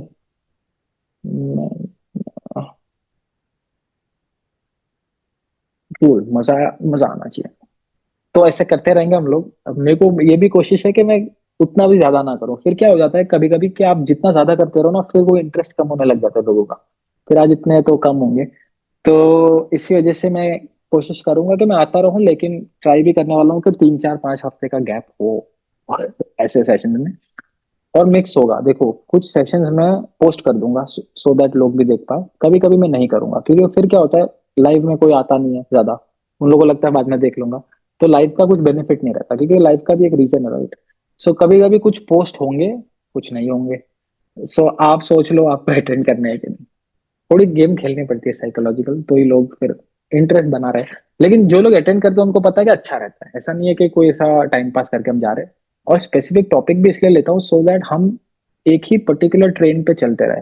कभी कभी रैंडम जूम सेशन कर लो या ऐसा इंस्टाग्राम यूट्यूब लाइव करो ना, फिर 10,000 अलग अलग सवाल आते हैं ना, तो वो ट्रैक पे नहीं रह पाते। इस पे एटलीस्ट एक टॉपिक पे तो अच्छा हम लोग घुस सकते हैं। मैं डाल दूंगा ये वाला return. Okay, so hopefully you all had fun. मजा आया तो जब ये वीडियो मैं यूट्यूब पे डालूंगा, इवन तो आप पूरा नहीं देखोगे अगर आपने ऑलरेडी ये देखा है, लेकिन हो सके तो लाइक कर देना, शेयर कर देना अपने फ्रेंड्स के साथ जिनको ये बेनिफिट हो सकता है। टीनेज किड्स के ऊपर मैं हो सकता है नहीं बनाऊं, क्योंकि अभी मुझे उतना एक्सपीरियंस नहीं है ऐसे बच्चों के साथ। हाँ, उनकी कुछ साइकोलॉजिकल चीजें होती है, लेकिन टीनेज में एक होता है कि वो आधी चीजें आपके बात मानते नहीं। टीनेज का एक खासियत है कि मम्मी पापा बोलेंगे उसका उल्टा वो पहले करेगा, तो डिफिकल्ट होता है। लेकिन समझो कि ये उनका वो जो ट्रांजिशन है, कि अब तक आपके ऊपर डिपेंडेंट थे और अब एडल्ट बनने वाले, जहाँ पे खुद कुछ डिसीजन लेंगे और एक लाइफ होगी, उसका जो स्टार्ट होता है वो यहाँ पे होता है। इसी वजह से lot of time you will see a lot of teenagers जो कुछ अलग ही आपके अपोजिट ही बात करेंगे, आप जो बोलोगे वो पहले नहीं करेंगे। Understand, it is a part of going away from you and becoming an individual, जो खुद एक अलग अपने बलबूते पे अकेला भी रह सकता है। इट इज फाइन, बट हो सकता है कभी बनाएंगे, लेकिन मेरा उतना एक्सपर्टीज नहीं है, तो मैं इससे आउट होना चाहूंगा। ओके, चलो। रिलेटेड क्वेश्चन नहीं है, but this is a very important question. आपका लास्ट जो सेशन था ईएफटी का, जब वो अटेंड किया था, तो ये क्वेश्चन दिमाग में आया था कि ये जो बच्चे होते हैं ऑटिज्म वाले या ADHD, I will specifically talk about autism वाले बच्चे, उनको हम वर्बली कई बार समझा नहीं पाते हैं चीजें, बट वो भी कई बार स्ट्रेस में होते हैं। क्या हम सिर्फ टैपिंग करा के, प्रोसेस जो है ईएफटी का, सिर्फ टैपिंग करा के उनको उनको कंट्रोल करवा सकते हैं, उनका anxiety and all? Because guiding them through कि हाँ ऐसा बोलो और ऐसा सोचो। वो लोग ईएफटी तो नहीं, वैसे पूरा प्रोसेस नहीं हो सकता, लेकिन उनपे देखा गया कि कुछ, देखो एक एक प्रोसेस होता है जहाँ पे दिमाग की भी जरूरत है, एक्टिव भी, राइट? जहाँ पे सोचना है कि ये प्रॉब्लम मेरे को हो रहा है और फिर टैप करना है। कुछ ऐसे प्रोसेसेस है जो विदाउट, क्योंकि और एक है कि अगर ब्रीदिंग या हमिंग भी करवाओ तो वो फॉलो नहीं कर पाए, क्योंकि उनका ध्यान कहीं पे है और वो लोग एक्टिवली वो नहीं करेंगे। तो एनर्जी साइकोलॉजी बोलते हैं, एनर्जी मेडिसिन बोलते हैं। अगेन ये थोड़ा कॉशन के साथ रखना, क्योंकि उसका अभी कॉन्क्रीट उतना साइंटिफिक एविडेंस बाहर नहीं है। क्यों? क्योंकि एनर्जी को कोई डिटेक्ट नहीं कर सकता। अगर मैं डिटेक्ट नहीं कर सकता तो कैसे बोल सकता हूँ कि ठीक हो रही है? So you won't find any scientific evidences जहां पे आपको रिसर्च पेपर मिल जाएंगे कि ये हो गया। लेकिन what I have found out and what I have heard, ये मैं क्लियरली बोल रहा हूँ, इज एनर्जी मेडिसिन के कुछ टेक्निक्स उनके ऊपर काम करते हैं, रादर देन ईएफटी के। हाँ, पॉइंट्स के भी बेनिफिट्स है जैसा आप बोल रहे हो, लेकिन ये जो पॉइंट्स है उससे अच्छा कुछ पर्टिकुलर पॉइंट्स होते हैं बॉडी के ऊपर, एनर्जी मेडिसिन में आते हैं बहुत सारे। वो रब करने से, उनको स्टिमुलेट करने से उनको बेनिफिट्स होते हैं। दूसरा साउंड थेरेपी, जैसा कि अगर बच्चा खाली बैठ सकता है आंख बंद करके 5 10 मिनट, और आसपास वो वाइब्रेशन साउंड के है जो नेचुरली बॉडी को रिलैक्स करते हैं, जहां पे उसको एक्टिवली, कोई भी ऐसी टेक्निक जहां पे उसको एक्टिवली पार्ट नहीं लेना। क्योंकि आप सोचने बोलो नहीं सोचेगा, आप कुछ फॉलो करने बोलो वो नहीं करने वाला मोस्टली। सो एनी टेक्निक जहां पे वो एक्टिवली पार्ट नहीं ले रहा, लेकिन उसका माइंड या बॉडी एक रिलैक्सेशन में जा रहा है, कैन हेल्प। जहां पे मैं जो सोच पा रहा हूँ, जो मैंने देखी, क्योंकि देखो 10,000 चीजें होंगी जो काम करती होंगी, लेकिन मुझे नहीं पता आज।